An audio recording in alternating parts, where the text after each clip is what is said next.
federal offenses, totaling over $3 million. Furthermore, our investigation revealed that the Southern Poverty Law Center, on top of perpetuating this widespread, decade-long, multi-million-dollar fraud, conducted more criminal activity. They attempted to hide their criminal activity from our financial banking network. They set up shell companies and entities around America so that the financial institutions that we rely on as everyday Americans were deceived in believing that money was not coming from the Southern Poverty Law Center in the perpetration of this scheme and fraud, but rather fictitious entities they stood up to perpetuate this ongoing fraud. This is a serious and egregious violation of a group that purported to dismantle violent extremist groups, but in turn actually only fueled the hatred. This is an important case brought by President Trump's administration. We're thankful for the president for his leadership and funding of not just the FBI and DOJ, but his commitment to go out there and wipe out fraud and conspiracy and waste and abuse wherever it occurs, including the Southern Poverty Law Center. Even though this money was made to appear to be coming from legitimate people and legitimate entities, we at the FBI, with our great partners at the Department of Justice and in the state of Alabama, were able to comb through a decade worth of material, a scheme that took a decade to build, so that we were able to follow the money, because money never lies, and they got caught. As the Attorney General said, these charges are varying, they are widespread and wide-ranging, and this investigation is very much ongoing. Today, we're here to announce the charges of the Southern Poverty Law Center, and this investigation and the individuals who are responsible will be brought to justice. Thank you, General. Thank you, Director Patel. With any questions? I'd like to know why individual people are not mentioned in this indictment. Is that something that's going to come down the pike? Is this just an indictment of the entity? Can you kind of explain, could people face charges here, or is this the indictment and you're done? So, yes, I mean, as we said, the indictment, this investigation is very much ongoing. And today, the grand jury returned an indictment against only one entity, the Southern Poverty Law Center, and we'll go from there. But as you'll see from the indictment itself, it should be obvious from the indictment that the investigation is ongoing. And I just want to make sure I understand. You're alleging that the Southern Poverty Law Center was paying the leaders of KKK and other groups to continue their operations? Is that? I'm not alleging it. The grand jury returned an indictment that says that. And so what the investigation found, according to the indictment that was returned today, is that they were paying. So the Southern Poverty Law Center is raising money, asking folks to give them money to dismantle racism. And over a very long period of time, they were using some of the money they raised from donors to pay to, they call them field, basically to informants, for information, for access, to just pay them for certain, to do certain things. And so, yes, that's exactly what the indictment charges. I was wondering if this is going to expand perhaps to more groups. Perhaps there's been a lot of accusations about particular groups like the Patriot Front that get a lot of traction. And more so, is the government, or is this indictment, I should say, making the case that some of these matters where they've tried at great lengths to sort of make connections to people on the right, Charlottesville was very much associated by the media with being sort of like part of a right wing kind of thing. They're like good people on both sides type of thing. I mean, are we seeing a sort of the Southern Poverty Law Center was trying to create narratives using these types of groups to shape American public opinion? Look, I think what the Southern Poverty Law Center has said over the years is available for the world to see. It's on their website. It's in other forums. The indictment speaks for itself. I'm not going to talk outside the four corners of the indictment. It lays out what the grand jury found, and obviously there's a whole body of public information around what the Southern Poverty Law Center has done over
Can you hear me now?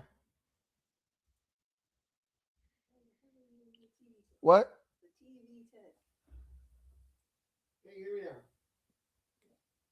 me now? The TV is sounds.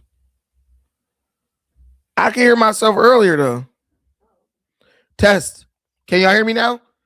That's crazy because when I was watching myself on TV, I could hear, but now can y'all hear me? We good? All right. All right, guys. Look, the Southern Poverty Law Center was once a name whispered with the reverence of a hymn. It was marketed to Black America as a lighthouse of hope, a legal vanguard that would finally bridge the gap between the promises of the Constitution and the reality of the American South. But this recent indictment by an Alabama grand jury, I want y'all to be very clear. It wasn't just Cash Patel on a witch hunt trying to find somebody to indict because he's in trouble with Trump. An Alabama grand jury has alleged that the SPLC has been siphoning money from donor funds to give to extremist groups that they claim to be fighting against. And ultimately, this reveals what we've always known. Victimhood, or the victimhood industry, needs a boogeyman. They need an oppressor. It reveals a spiritual crisis that's going on. See, these civil rights folks, they once rooted their movement in the dignity of an individual. They said that they wanted to be judged by the content of their character and not by the color of their skin. But it's very clear that this movement has been hijacked, and it's been hijacked by a business model of shameless entitlement. We got to be 100% honest. In order to play victim, you need someone to victimize you. And if someone is going to play victim, they need an oppressor to survive. When the real monsters of the past were defeated, the KKK, Jim Crow, and the likes, those who literally built multi-billion-dollar empires on struggle, they didn't just pack up and say, well, we won, it's time to go home. No, they started manufacturing oppression so that they could keep the checks rolling in. Guys, listen, understand something. You all saw what happened with Jussie Smollett. You see what happens with poverty pimps and race hustlers like Al Sharpton and Benjamin Crump. There's a proverb that says the demand for racism now far outweighs the actual supply. They've traded the garment of praise, the celebratory accolades for being heroes of the civil rights struggle, for a spirit of perpetual grievance. They will never find a time that is not good for playing the victim. In the Bible, at the book of 2 Timothy, chapter 1, verses 7, we're told that God hasn't given us a spirit of fear, but he's given us a spirit of power and of love. And he's also gifted us with a sound mind. There's no victory found in a settlement check or being able to sue a multi-million-dollar company for racism. There's no victory found in a perfectly manufactured and manicured headline. Hairline. It's found in the conservative values of self-reliance, faith, and the refusal to be a professional victim. I remember back in the day, we had a guy come speak at our school. He had served a long time in jail. And he kept saying, look, man, whatever you do, don't ever become a statistic. Don't ever look at yourself as a victim, because the moment you start doing that, you're done. It's crazy how we fast forward to our time and everybody's looking for a way to be a victim. Everybody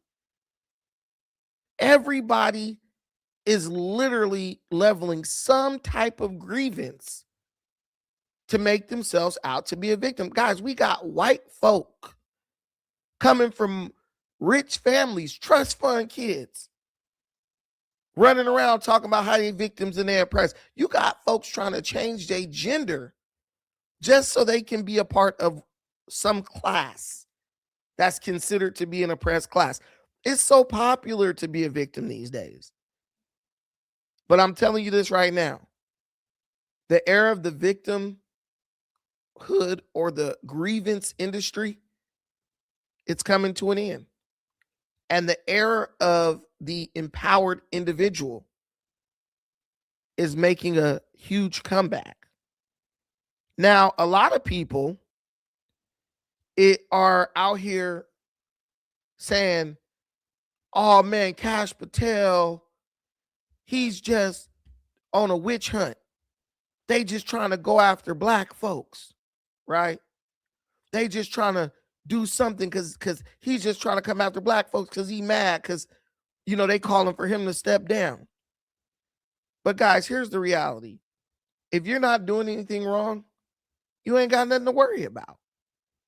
But we know because of cases like Jussie Smollett and many others, there was even a woman who was running for mayor, I think, who tried to pull a race hoax by putting a noose on her own desk. We know that this is what's going on in our day. Victimhood is considered strength. People now want to elect people who are perpetual victims to elected office. Not only do people want to put these people in power, they want to be led by these people. That's the craziest part.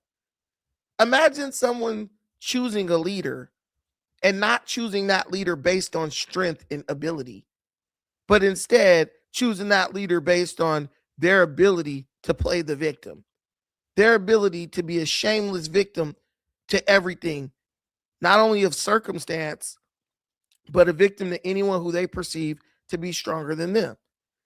Now, the course of action, the contingency plan, isn't to stand up and fight when someone challenges you.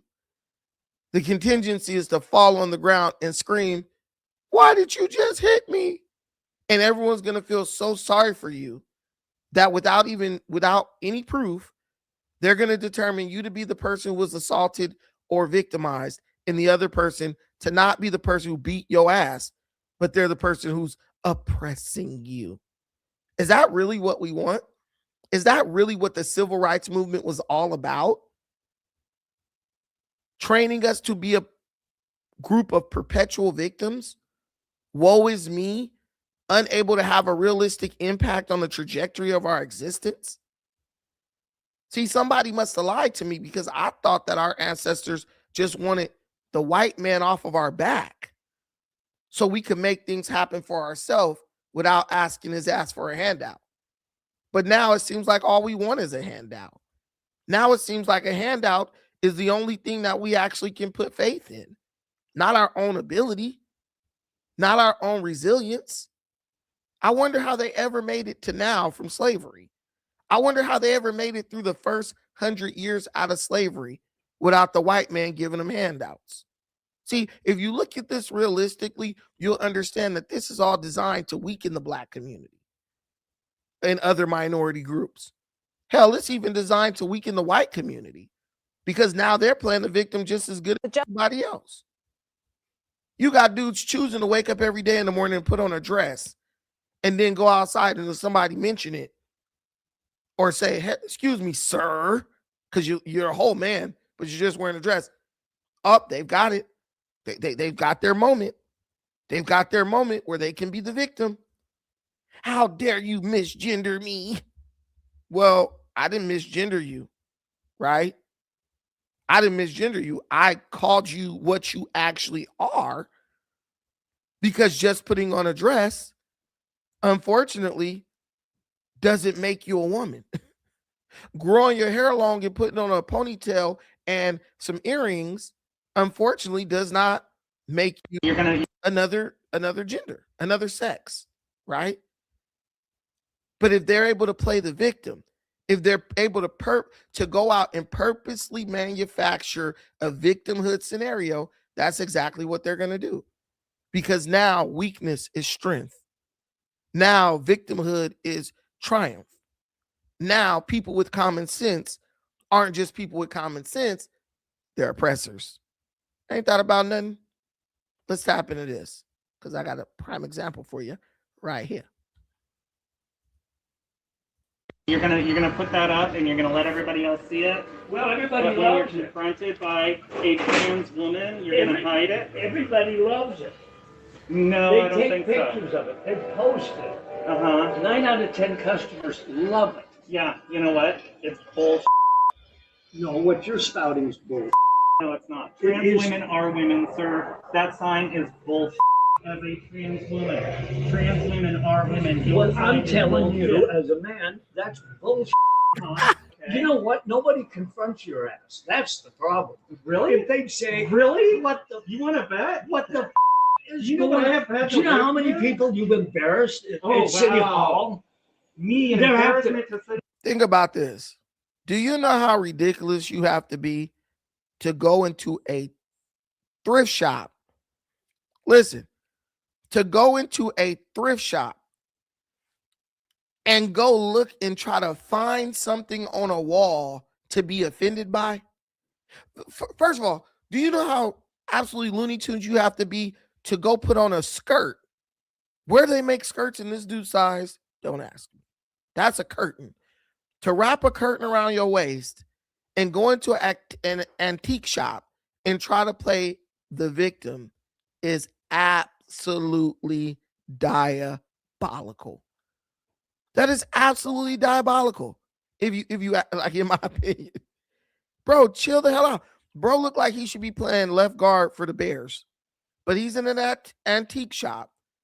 This guy, bro, got at least 20-inch arms. This dude could pummel this old man mercilessly. But like I told you guys, victimhood is now strength.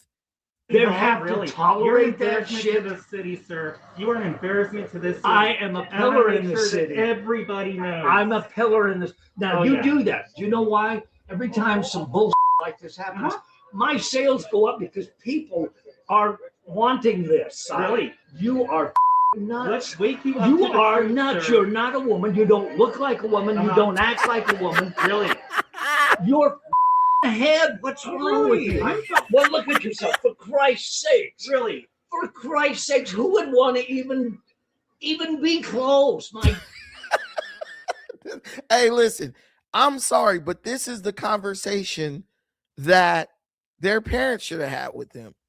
And you know that it's just a setup to try to play victim, because why did you come in there with a video camera, with a phone, someone with a phone recording you? This is a hoax.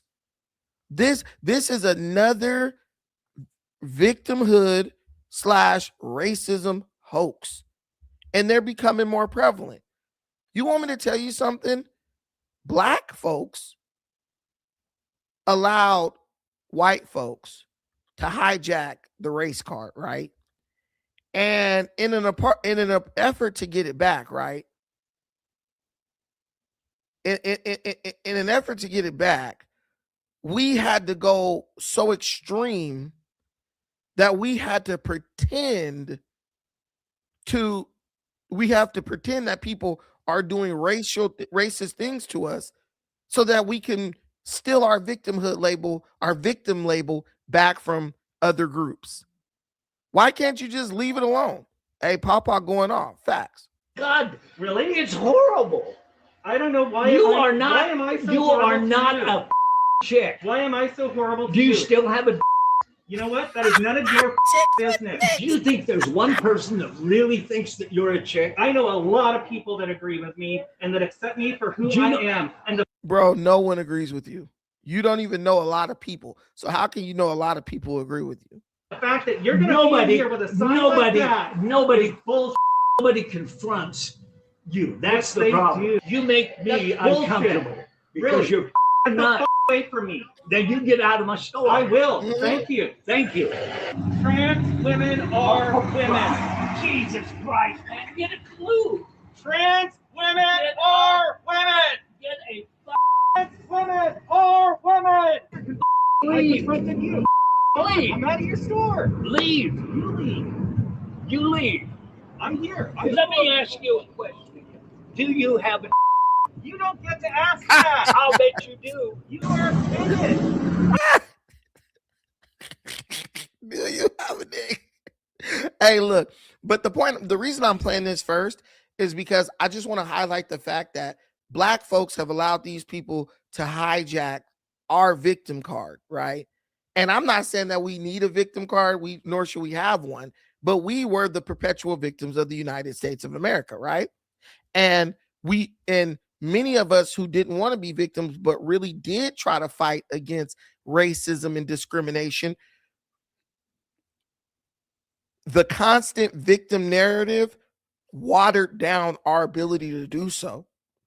And since we let big back trans dudes like this guy take the victim card, now we've kind of lost some of our power when it comes to calling out real racism, because we chose to do stupid stuff like this. 3 students were kicked out of school after several racial threats were found on campus. And now the Kenosha County Sheriff is recommending criminal charges against 2 of those students. Our Keller Russell talked with one of the students tonight. And she is live in the newsroom with an exclusive report. Keller? Yeah, Jake and Shelley, detectives investigated 7 separate threats, including a noose, a death list, and racial slurs. Tonight, one woman told me she made a racial threat, and she admits it was a terrible mistake. I am a good person. It happened out of fear. Janet Upman tells me she wrote the words "die N-word" on a whiteboard in Ranger Hall at Parkside. The 22-year-old nursing student says she turned herself in. She says she learned a hard lesson about controlling her emotions. I said something that I didn't mean to get attention. Upman claims she overreacted after hearing about a death list and a noose found on campus. She may be charged with disorderly conduct. Investigators say Kalila Ford, a junior at Parkside, admitted to making the death list. She put her own name on the list to throw off police. Ford may also face charges. Upman tells me she did not know Ford and they didn't collaborate. Upman insists her actions were a lapse in judgment and she's getting therapy. Call it a mistake? I call it a mistake. I call it a misunderstanding. I call it a wake-up call for myself. Both Ford and Upman have been kicked out of school. Upman hopes this won't cost her a career. Now let's see the interview of the Black girl. Do you think she took any accountability for what she did? The Black girl is the one who put the noose and the death letter, the death list, on the desk. But then the white girl, she put "die N-word," right? Because they both basically was trying to do hoaxes on each other, right? And the white girl, she reacted, which I think she might actually be a racist, because if someone put a noose and a death list on a desk, she got caught up. Ooh, we having a Klan rally. She thought she was back home. She was ready to go get cracking, right? But this is what I'm saying.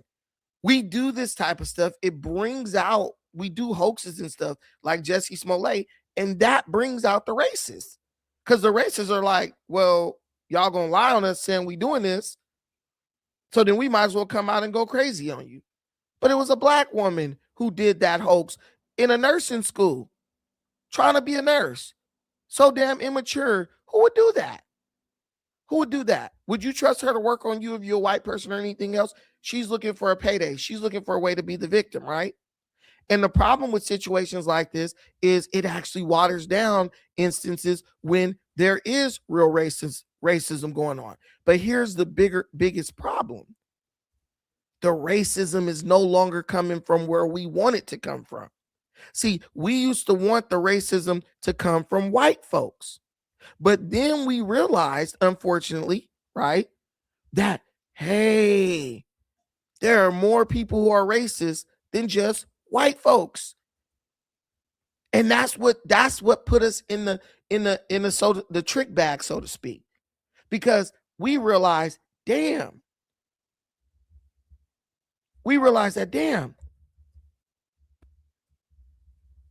the ones we was marching with, right? The ones we was calling our brothers, right? The one black and brown. we realize, like, wait a minute. Out of Houston. They racist too. They're as racist, if not way more racist than the most racist of white folks. Because you know them, but you don't know them in their true element. See what I'm saying? And this is every day, it seems like we're getting more and more proof of this. Let's tap into this right here. Out of Houston police officer is under investigation after she posted a racist rant on social media. The police department confirms Officer Ashley Gonzalez has been relieved of duty. A warning here, the video, it is disturbing, and we are only sharing just a portion of it. Megan Reyna live downtown with the backlash from the community as well as the police department. Megan?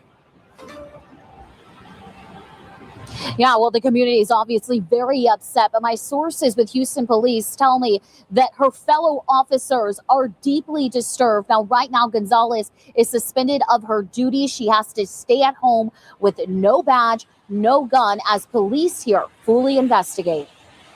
The amount of times that I will always and forever say that I hate. This is video of what police say appears to be their officer, Ashley Gonzalez, going on a racist rant. The Instagram post was clipped and shared by community activist Dr. Candace Matthews Monday night. The officer is heard saying a racial slur at least 25 times. Since the post has gone viral, Gonzalez has been relieved of duty. Also from Houston, Ashley Gonzalez. Sources with Houston police tell us Gonzalez graduated from the academy in January of 2024. And in the social media video, references being in the Marines. I felt like I was back in the Marine Corps. The president of the Houston chapter of the NAACP, Bishop James Dixon, says he was shocked when he saw the video. That's a sick mindset, and it's violence waiting to happen.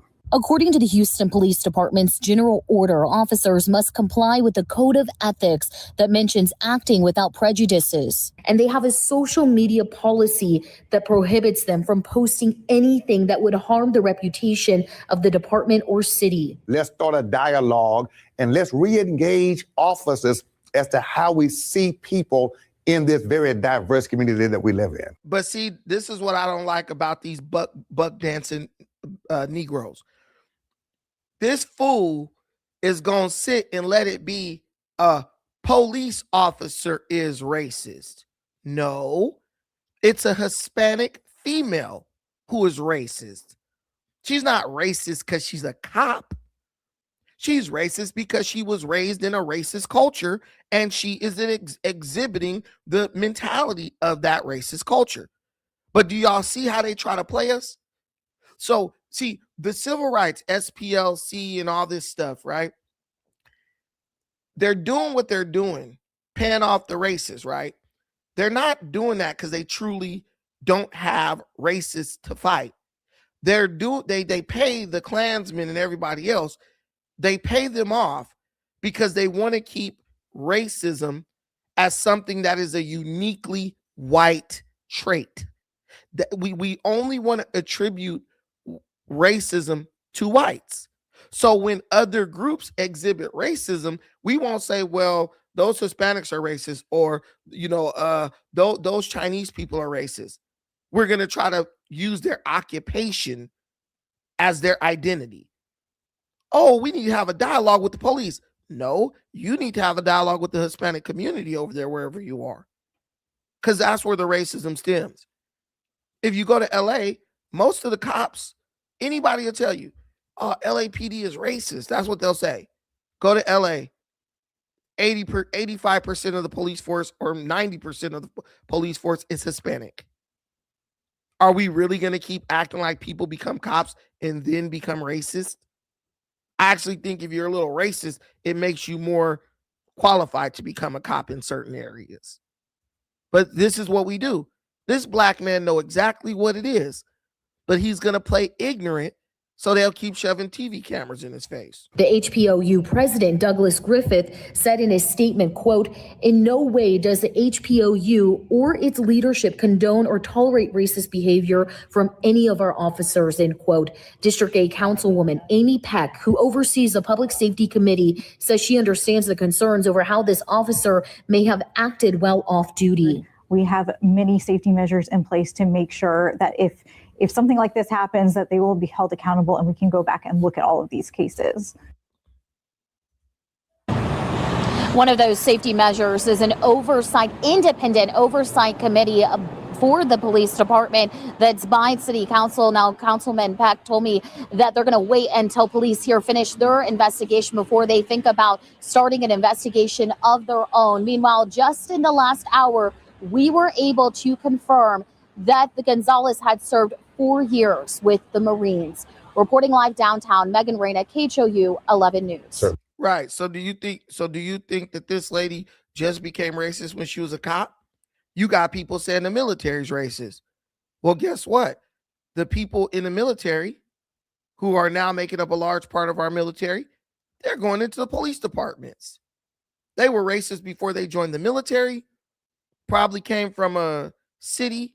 Like when I was young, I lived a couple years in a city called Colton, California. Black population, less than 1%. Hispanic population, more than 99%.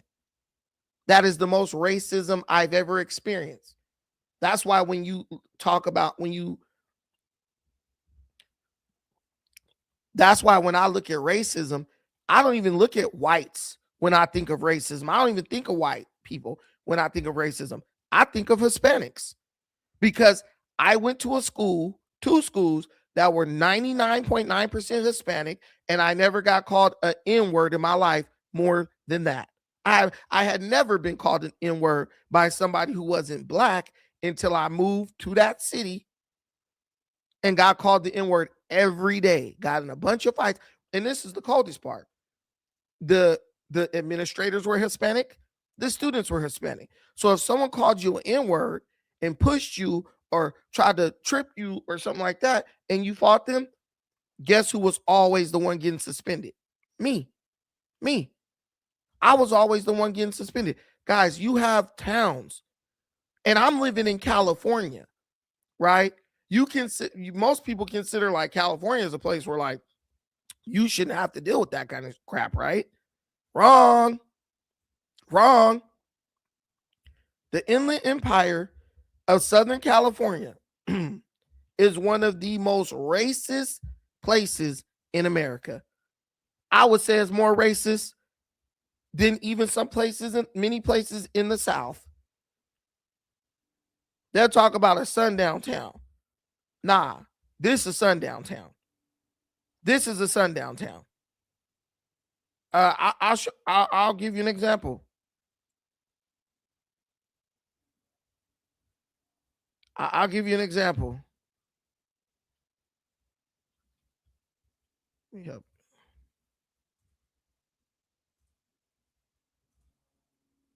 Somebody doesn't have what they're supposed to have on the road, then you're supposed to do your job. Now, if it was me, are you saying that I'm not doing my job? Would you like another officer to come out here? If it was me, now listen to this. Racist police officer. He continued to say he was going to take the report and did not.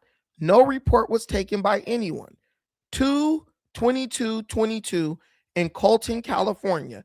You need 5+ officers to come out for a black woman, and she hit my car. The car was not hers. She had a poor photocopy of an expired ID and no insurance. They didn't validate anything she had. Had it been me, I could have been arrested, hurt, or killed. So basically, this is a situation where a Hispanic woman hits a black woman in Colton, California, and I'm telling you, I live there. This is real. This really happens over there because all the cops are Hispanic. They hire from within their own city. If if something happens to you and you're black and a Hispanic person does it to you in that city, you most likely will be the person to go to jail. Just like this woman. If they do something to you, nothing's going to happen to them. If you are truly the victim, they're going to do nothing. It's purely based on race. I would be going to jail and my car would be towed. Why would you be going to jail, man? She hit me. Okay, you haven't checked to see if she's under the influence. If it was you, she doesn't have driver's license. She doesn't have driver's license and registration. You're not listening to me, man. People go to jail for not having driver's license, registrations, or insurance. Yes, they do. Yes, they do. Yes, they do. their vehicles may get towed. They might get a citation for not having a license, registration, proof of insurance. You're saying that you don't have to do any of that. Again, like I said, For my insurance? Again, did you hear me earlier, ma'am? You were probably too busy on the phone. I said, No, I was on the phone with my insurance I could do company. a report for you. And I asked you, would you like me to do that? And you kept reiterating that you took her license for this, that I told her. Why would you need somebody to tell you to write a report for accident where you were called out to the scene? Oh, would you like me to write a report? There was an accident. You need to make a report of that. You're a cop. But this is when you go to places like this is how they do justice. Vehicle and arrest her. So again, would you like me to do a report for you? I would like a report, and I'd like to know who she really is, because it happens all the time. When it gets back to the insurance company, that person is not who they say they are. Okay, that so ID is expired. I don't even know her. Okay. I don't even know whose car this Just because is. you have an expired ID doesn't mean that the ID isn't valid. But she doesn't have yet. That's exactly what it means. Now, do you hear this guy lying? Just because you have an expired ID doesn't mean the ID is invalid. That's exactly what that means. Ryan, if your ID is expired, does that mean it's valid or is it invalid? Invalid, right? You can't run around with you can't even buy alcohol with an expired ID, even though they could see your face on it. Even the bank won't accept that, right? But he's arguing with this black woman on the side of the road saying, nah, just because your ID is expired doesn't mean it's invalid. Here's what I'm telling you.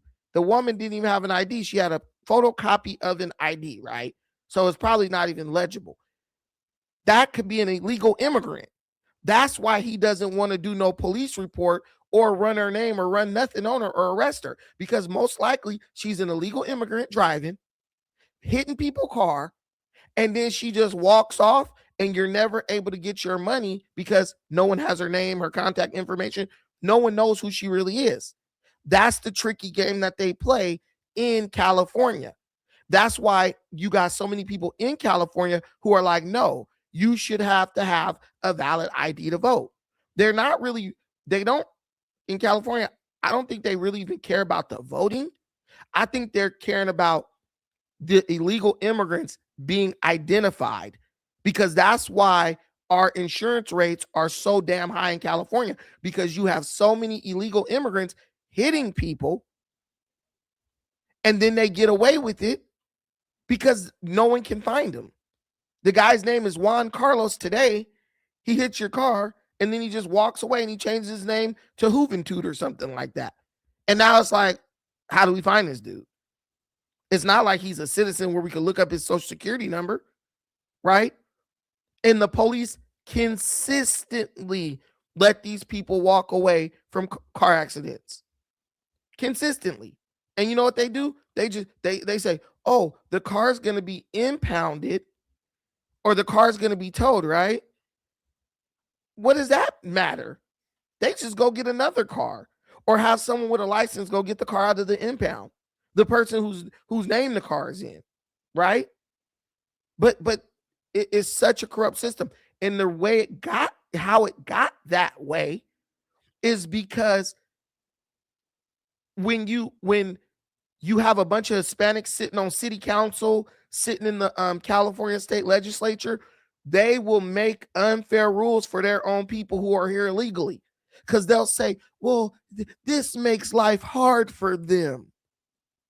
This makes life hard for them. And they're just here because they just want a better life.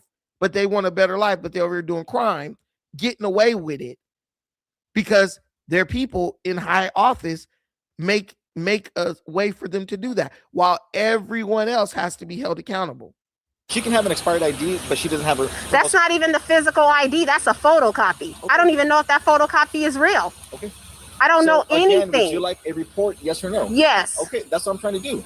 So what are you going to do? No, that's not what you're trying to do. That's not what you're trying to do. She's driving. She doesn't even have a license, mind you, because they're just talking about an ID, right?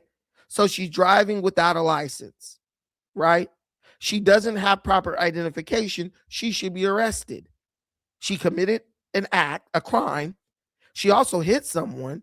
You can take her in for 72 hours with no without booking her, just to confirm her identification, so that in the case that, you know, legal proceedings have to take place, she can be identified, and she can't just say, you know what, let me move to the next city over, or go back to Mexico for a couple months, then come right back.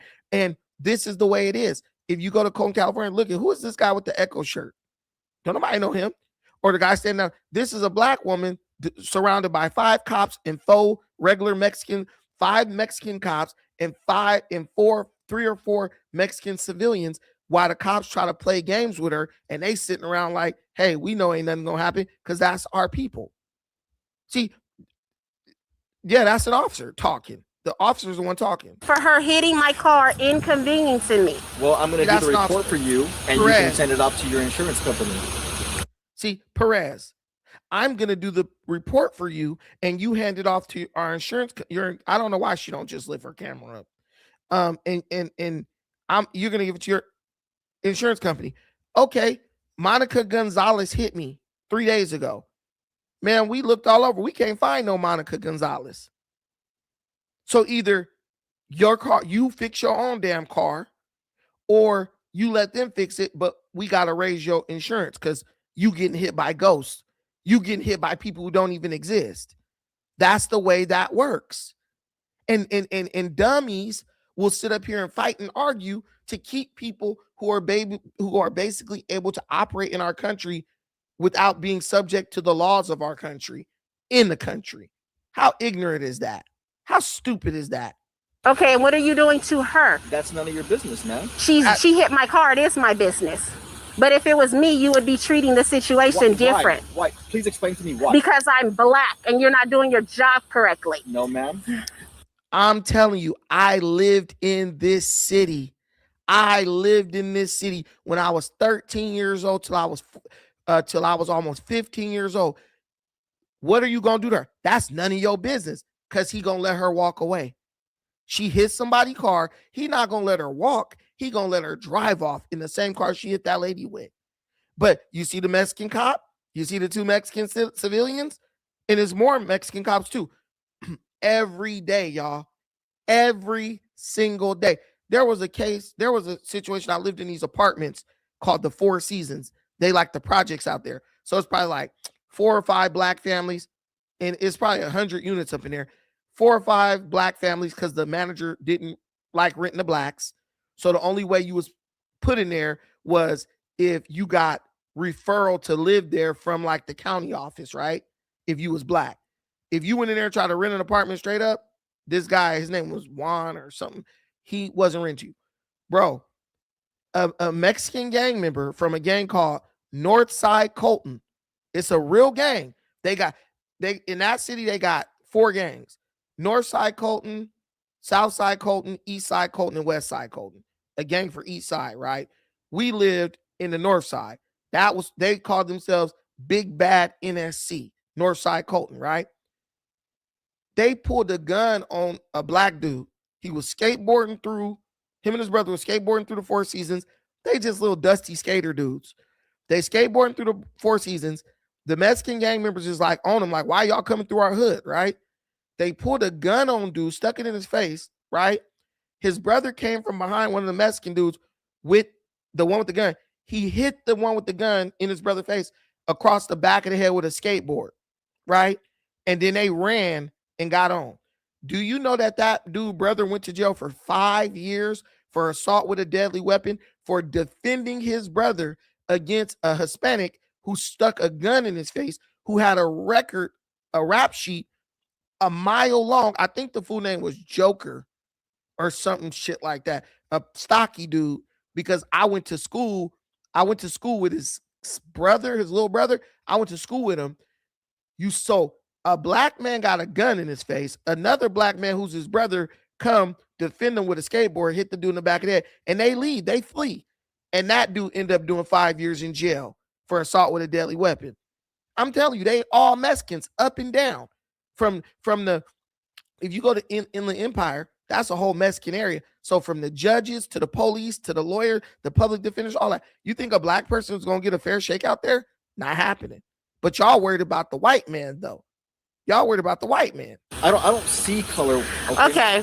I don't see color is the moniker of someone who is a racist. I don't see color. He doesn't see color. Yeah, we know because you got sunglasses on. We get it. Okay. Everybody has to follow the law, and nobody gets special privileges, and you're giving her special privileges. Yes, you are. I asked for her insurance, and you told her no, she didn't have to give me her insurance information. She doesn't, because I'm going to do a report. Okay, yes, she does. When someone hits you, they switch in.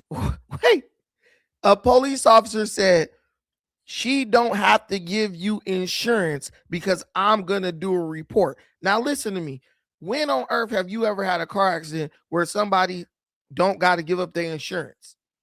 If you're driving without insurance, you should be at least ticketed. You should be cited for that. Bro's not even writing a ticket. Listen to what he say.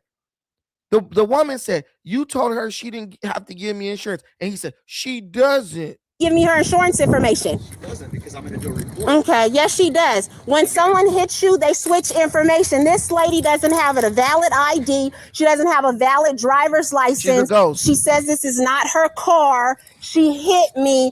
I don't have registration. I don't have insurance information. All this stuff is not allowed, and you're okay in it. So, like I said, ma'am, you're not listening to me. No. You're playing games. You're not doing your job correctly, and this is not my fault. Okay. This is not my fault. I never said it was your fault. But you have an attitude, and you're taking her side, and you're okay.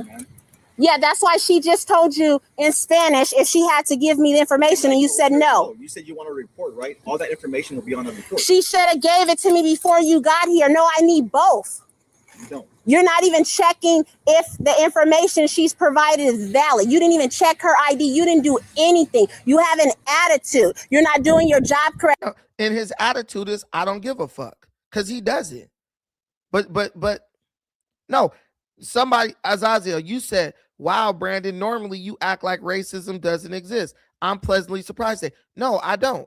I've told you that Hispanics are racist. I told you that. I've been saying that for years. You guys just want to keep this narrative. Oh, the white man is racist towards me. No. You don't know what you're talking. You guys don't know what you're talking about. The real racists who really gonna activate on racism against you is Hispanics. You go to jail, they're gonna be racist towards you. You go to a majority Hispanic city, they're gonna be racist towards you. You deal with Hispanic police officers while you are at odds with Hispanic civilians, they're gonna be racist towards you. That's racism. Y'all still trying to prove that white folks is lynching black folks down in the deep south. I'm trying to tell you racism has evolved. But look, Cynthia, get her tag number, but it ain't her car. These people never drive their own car, especially when they're illegal immigrants. They drive in somebody else's car, their cousin car, their brother car, their friend car, right? Or a burner car that's registered to nobody because they got people working all up in the DMV. You understand? Why you think you could see a Hispanic dude selling, he got a dealership on the side of the road with 20 different cars? Because they got hookups. Even in the car auction, they'll tell them which cars actually work and let everybody else buy the bullshit. Bro, I know what I'm talking about. Racism has evolved. So why this is the whole point. We bringing it back home. Racism has evolved. The white man is in my opinion, the least likely to be racist towards you. Now it is Hispanics. But here's the problem. The SPLC is still giving your money, your donation money, to white extremists so that they can cosplay, right, as racist, so that the SPLC could keep your donation money coming in, thinking that if you don't get them your donation money, the Klan is going to come and it's going to get you, right? Understand that, right? The Klan ain't your problem no more. The Mexican mafia is your problem. Mexican gangs, Hispanic gangs are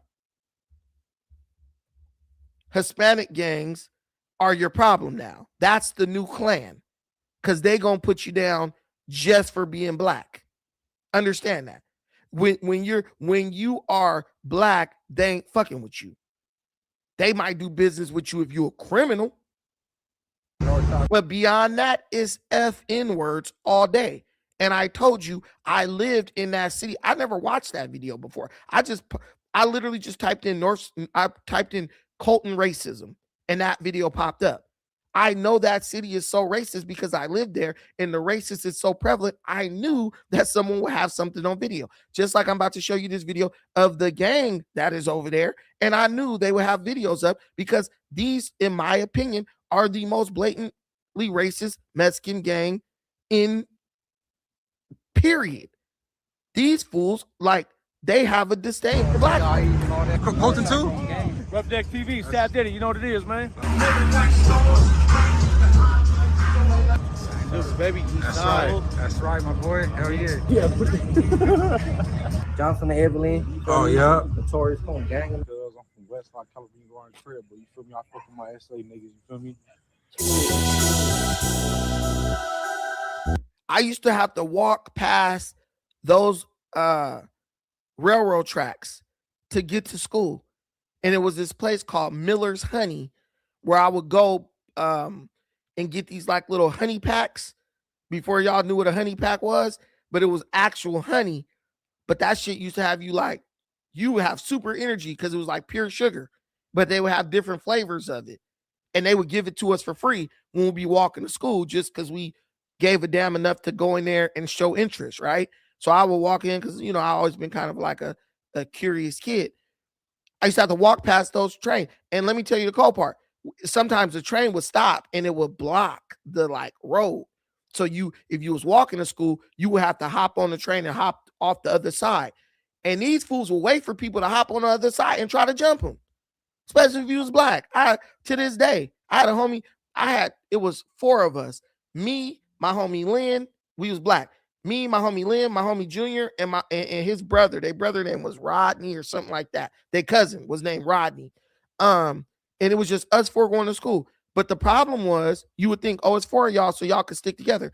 No, we all end up getting kicked out of the school and sent to 4 different continuation schools because they was like, oh, y'all starting like a little gang over here. And y'all trying to all this bullshit. But really, it was just us having each other's back because these Mexicans right here was trying to pack niggas out on a daily basis. I'm talking about they'll show up at your front lawn like the Klan. I'm not joking. They would show up on your front lawn if something happened. Whole family.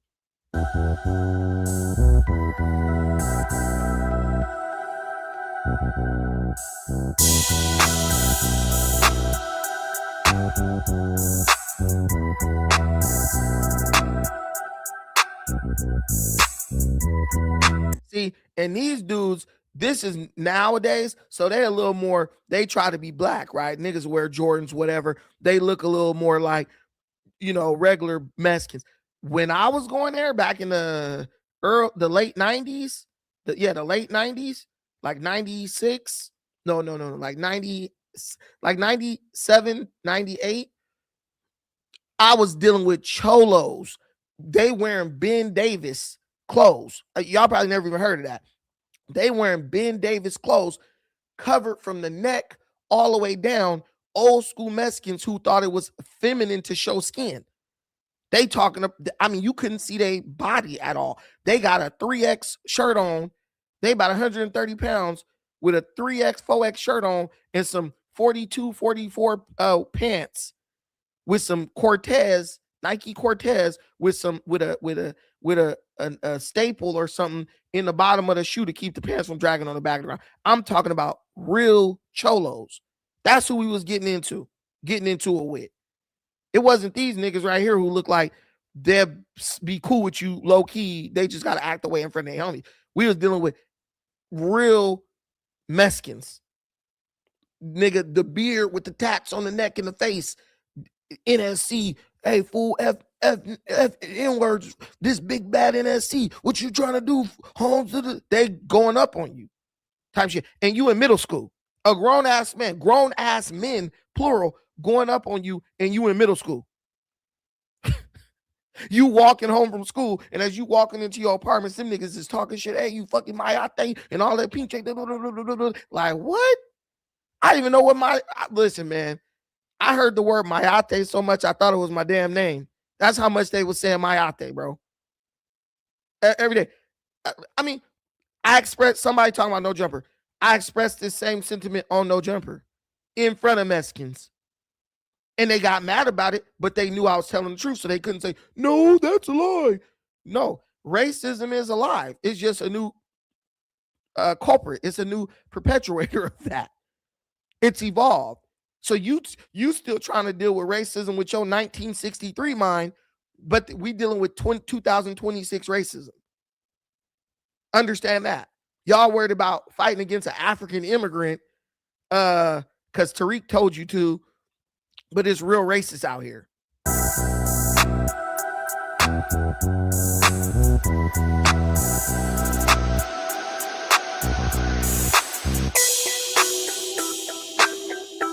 These fools ain't playing. They tatted up and all that.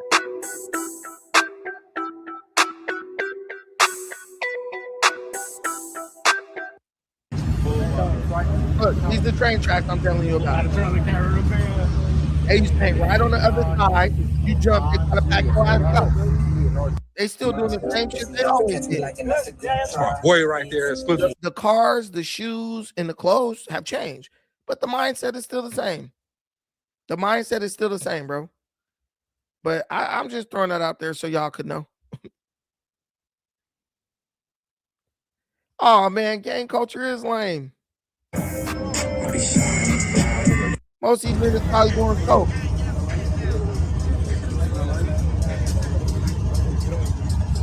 This store right here? Yes, sir. Yeah, North South Corner and all that. Hell yeah. Welcome to the hood store. Yep. Film my buddy over here real quick. Let's go over here real quick, man. Hold on. And man, this town is so small. If you rolled through it, you wouldn't even know you passed through it. That's how small it is. But got 4 gangs, and they big. The gang, oh yeah, you know they on shit. But they got 4 gangs, and they all big. And they don't really get into it with each other like that because they busy getting niggas. That's what they on, right? You come up in there, they gonna tell you you ain't welcome. Look, even if you look at the comments always give everything away, in my opinion. If you look at the comments are literally confirming exactly what I'm saying. And I'm sure this is mostly Mexicans in the comments. Look.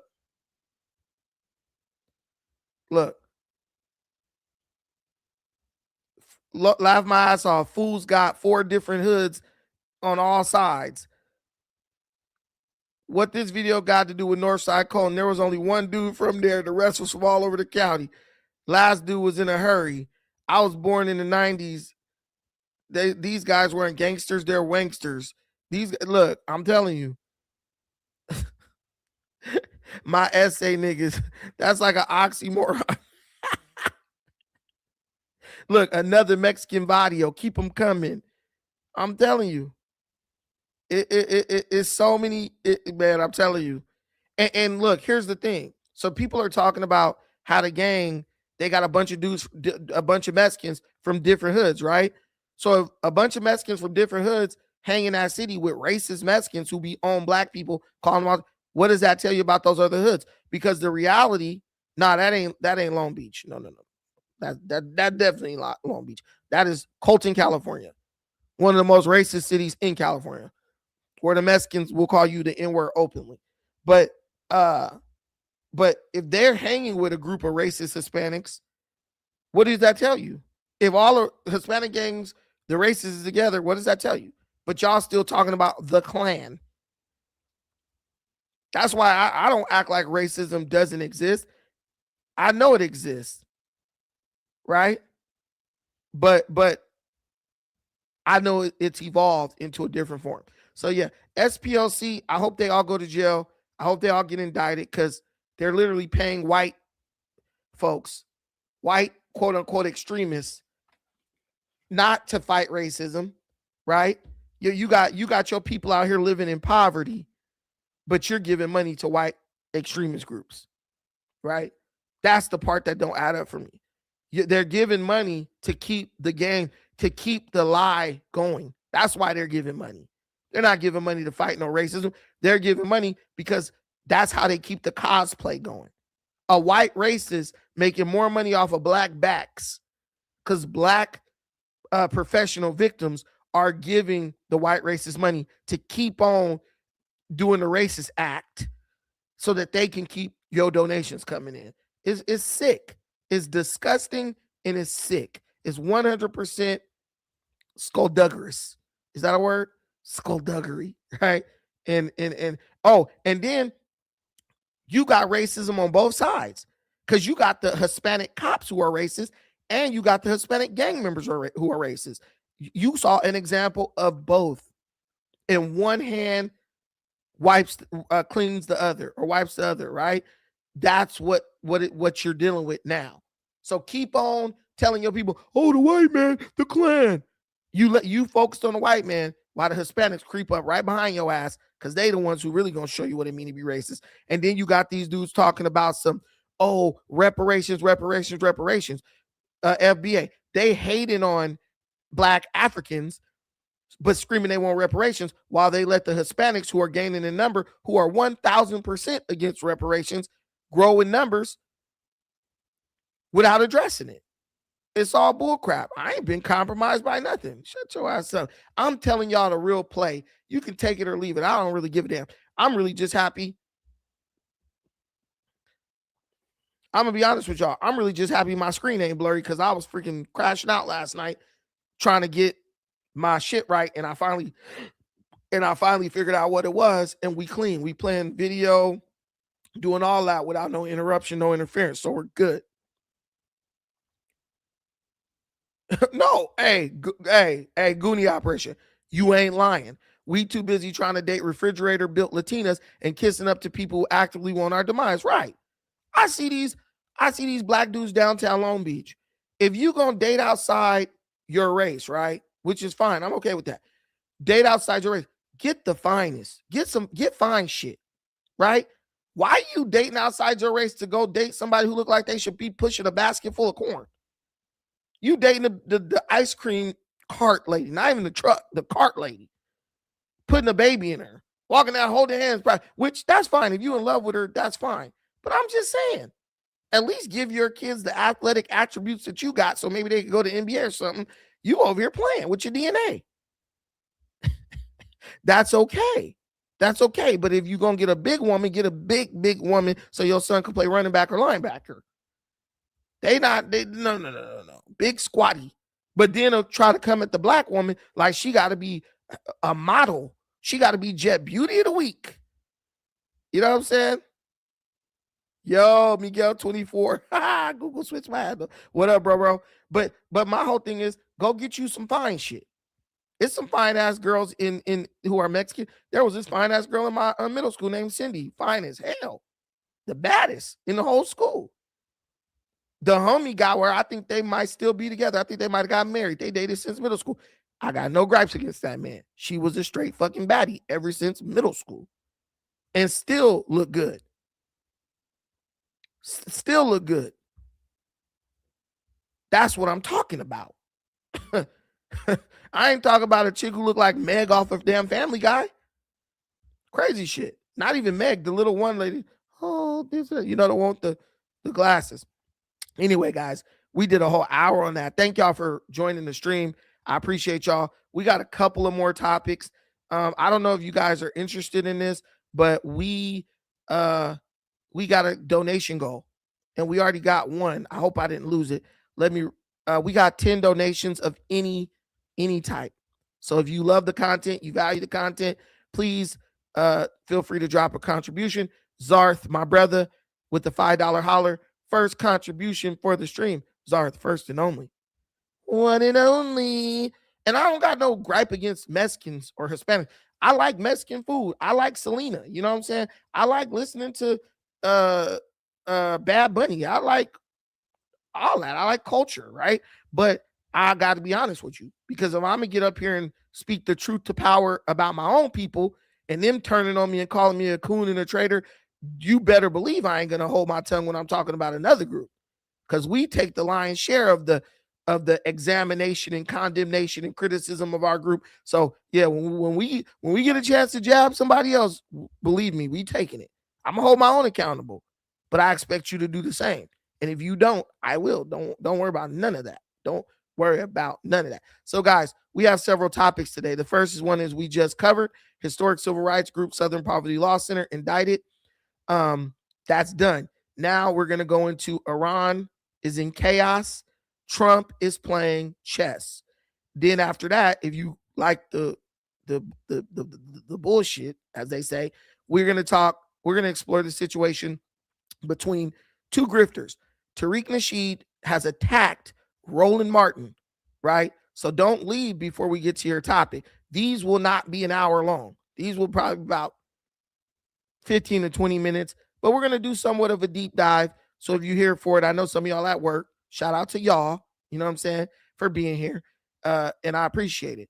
Also, do you have a topic you would like discussed live? Drop a $10 super chat and we will discuss any topic of your choosing for 10 minutes at the end of the show. So once we're done with the main topics, you got something you've been wanting to hear some opinion on, let me know. Shoot it in that super chat, $10, and I'll cover it for 10 minutes or so. If it's real good, I'll go 15 minutes, but I'll pull up a video. We'll watch the video together. Then I'll give my thoughts on the topic. And I say that right here. I'll pull up the video and I'll give my thoughts. So $10. I know a lot of y'all watch these streams and y'all leave from the stream because you like, hey, I like the stream, but this is not talking about what I'm interested in today. $10 super chat at the end. You can do it now and then or at the end, and then I'll pull up that video. Oh, that's interesting, and we'll go into that. On top of that, don't forget, if you do not have the super chat feature available, would you like to contribute but don't have super chats enabled? Well, there's Cash App and PayPal links. They're pinned at the top of the chat, and they're available upon request if you want to contribute those ways. Also, are you watching in portrait mode, which is the vertical up and down mode? Come on over. The stream is also being displayed in horizontal mode, which is the side to side, the landscape mode, and that'll give you a more aesthetic experience. If you're watching on your laptop, you watching on your TV, or you're watching on your tablet, you can click, go out, just go over to the side. It's being played in both dimensions. So yeah, I wrote those down because sometimes I forget to say them. So I'm trying to give you guys a more professional experience. Yeah, portrait mode. We there. Yeah, landscape. Yeah, let me know if you're watching it. Like Jason Beatrice. Yeah, they're watching in vertical mode. Scooby Doo, Southern Poverty Law Center. That's the same person, but he's watching in vertical. Jamal is watching in vertical. Y'all can come over to the other way, or y'all keep watching the way y'all want to. It don't matter, but it's all good. The goal is to make this like a show, because I'm gonna start going earlier in the morning. So we're gonna make this like a morning show where I get up, cover the daily topics, and then y'all can have y'all be informed throughout the day, because that gives me more time to explore other topics too. Okay. So let's talk about Trump and why I think Trump is giving a straight masterclass on Iran, and why everyone's screaming, oh my God, it's all over. It's all over, Trump. Trump, he's killed us, right? I don't think so. I don't buy into that narrative, because from what I'm seeing, it looks like, I kind of think outside the box, and it Trump's Iran masterclass. So guys, we're being organized today. We're going into all the topics, and we're going to cover them all, and we're going to let people know that we're covering them all. So Trump's Iran masterclass. Okay? Are y'all with me? Is y'all with me? Okay, cool. A Houston police officer is ain't no switching up. I love that song. I love that song. I'm gonna listen. I gotta go to work today, so when I go to work, I'm gonna bump that song on my way to work, y'all. So y'all ain't gotta worry about listening to it today. But I have a clip that I want to share with y'all about this topic. And then I'll start doing my opinion. Just so I can let y'all know how this goes. This basically is like how this goes is I play a clip. Once the clip is done, I play a 1 to 2 minute clip. Once the clip is done, I give my personal monologue, which I've like written or outlined. I do mostly like outlines, which I've outlined to express my thoughts on it. And then I just open it up for like kind of a discussion. You can discuss from the comments. I do read those. If you attach a super chat, it's guaranteed to get read and addressed. Guaranteed live. But even if people want to come up, hey, I want to come up and discuss that, y'all could just request the link. Or what I'll do is once I'm done with my monologue, I'll throw the link in the comments. And then either I could continue to talk about it for 5 to 10 minutes, or you guys can click the link and come up and just give your thoughts on it for 5 to 10 minutes, or even 15 if it's a lot of y'all. But I just want to let you guys know how we are running it over here from now on, so you'll know what to expect. So this will be the shining example of how this show or this channel will go going forward.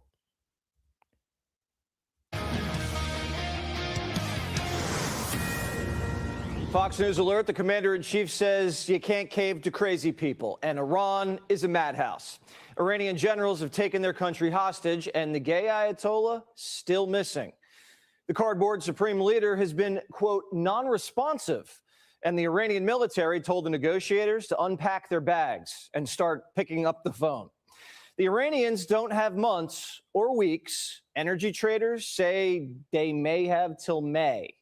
The president gave Iran's warring factions just a few days to get their ish together, and then says the ceasefire's over.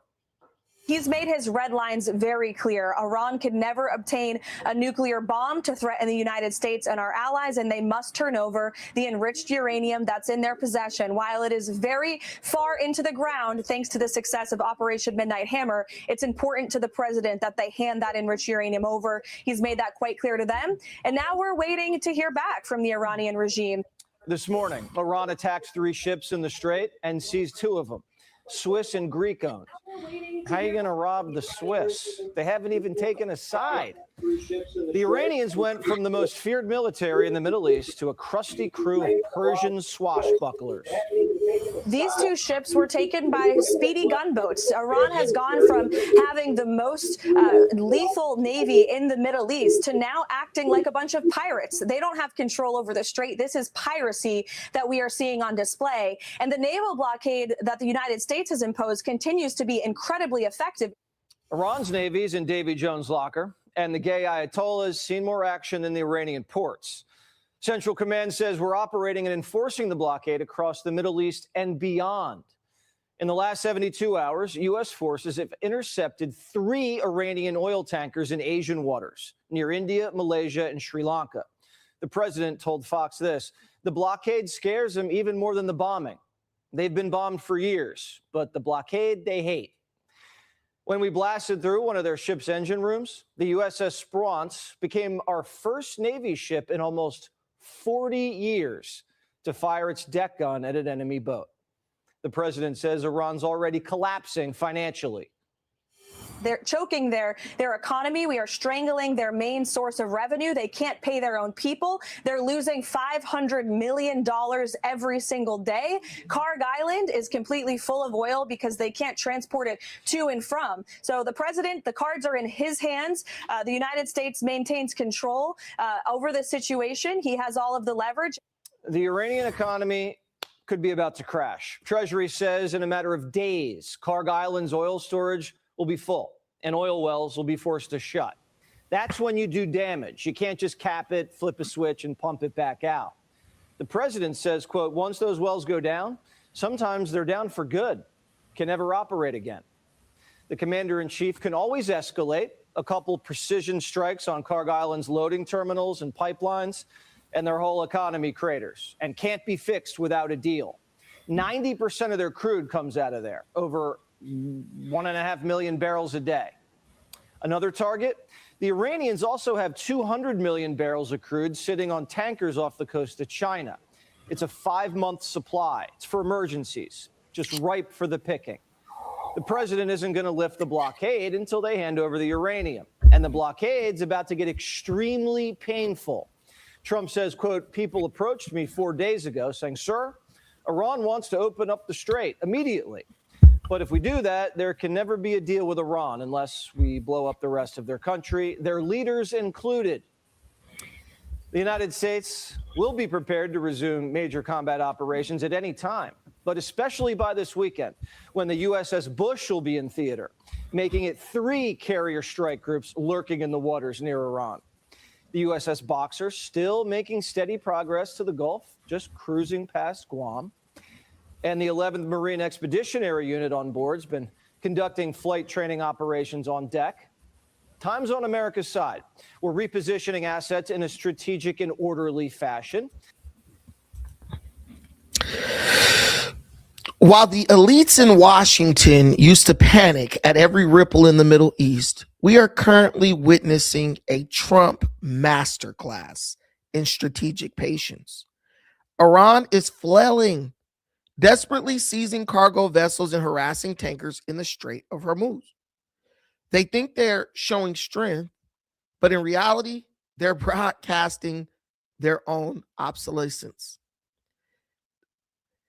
They're literally destroying their own economy and their last shred of international credibility with every desperate act.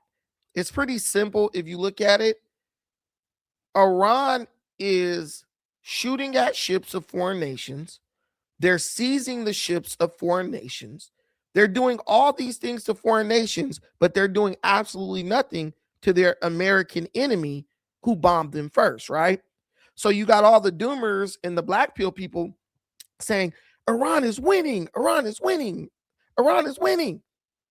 Okay, let's think of this like 2 boxers, right? You get in the ring, you got your gloves on, and you're ready to fight. The boxer you're fighting, and we're Iran, right? Pulls back, hit you with a right hook, knock your ass out. You laid on the ground. They start counting. You don't beat the count. They count to 10. You go to the middle. They raise the other guy's hand. Winner, TKO. You go back to the locker room and beat up your trainer and 3 of your fans who back there, your last 3 fans who are asking you for an autograph. Did you win the fight? That's my question. Would you, like, in your mind, would you believe that you should be declared the winner of the fight? You got your ass knocked out, counted out, then went back to the training room, beat up your coach and your trainer, and 3 little kids that was outside your dressing room door asking for autographs. That's what Iran is doing. They have gotten totally obliterated by America. They really have nothing they can do in retaliation, right? So first, I call the trainers, I'm calling the other Middle Eastern countries that are around them. They brothers under Islam. First, they attack them with ballistic missiles, right?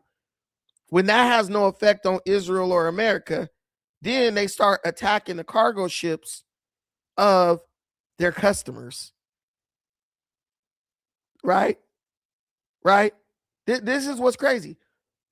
Iran is winning, and they're winning so handily that they are now attacking the cargo ships of the people who buy oil from them.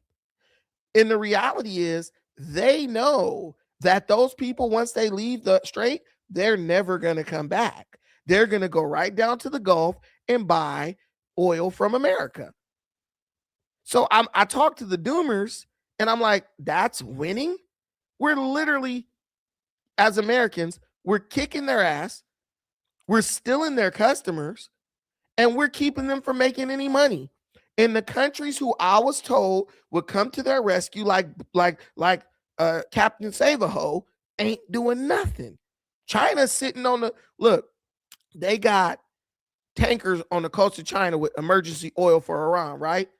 But here's the thing: once Iran get whooped up so bad, I think China just gonna take that oil for themselves.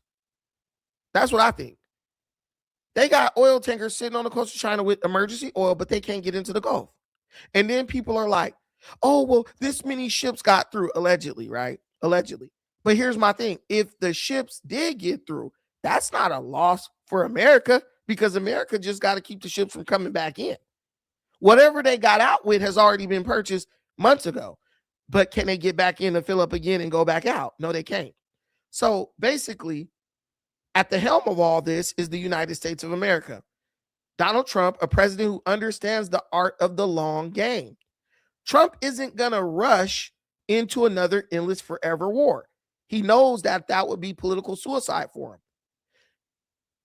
To bail out, and that would just bail Iran out of its own stupidity, because then, the United States public will start tripping, and then he would have to leave. What Trump is going to do instead is he's going to sit back and watch Iran trip over its own feet. He knows the wisdom of Napoleon Bonaparte. Y'all know who Napoleon Bonaparte is? He's a very famous French general who won many wars and won many battles. He didn't win the one he needed to win the most, but he won many wars and many battles. Napoleon said this: never interrupt your enemy when he is making a mistake. Iran is digging its own grave, and we're not about to hand them a shovel. We're protecting our interests, right? Securing our borders, immigration down to 1%, and letting the old world radicals burn themselves out. America is no longer the world's punching bag and its unpaid security guard. We are a sovereign titan, defiant like me, and stronger than ever. The world is learning a hard lesson under this leadership. America's not just going to win. We're going to let our enemies lose all by themselves. Whatever you want to say about what I said, prove it. Prove it. Prove it. I see what Trump is doing perfectly. Perfectly. Why fight when you can let Iran sink itself out of desperation? It's like look it. Have y'all ever heard of the monkey trap? Have y'all ever heard of the monkey trap? And I ain't talking about what your mama be doing to her on a Saturday night either.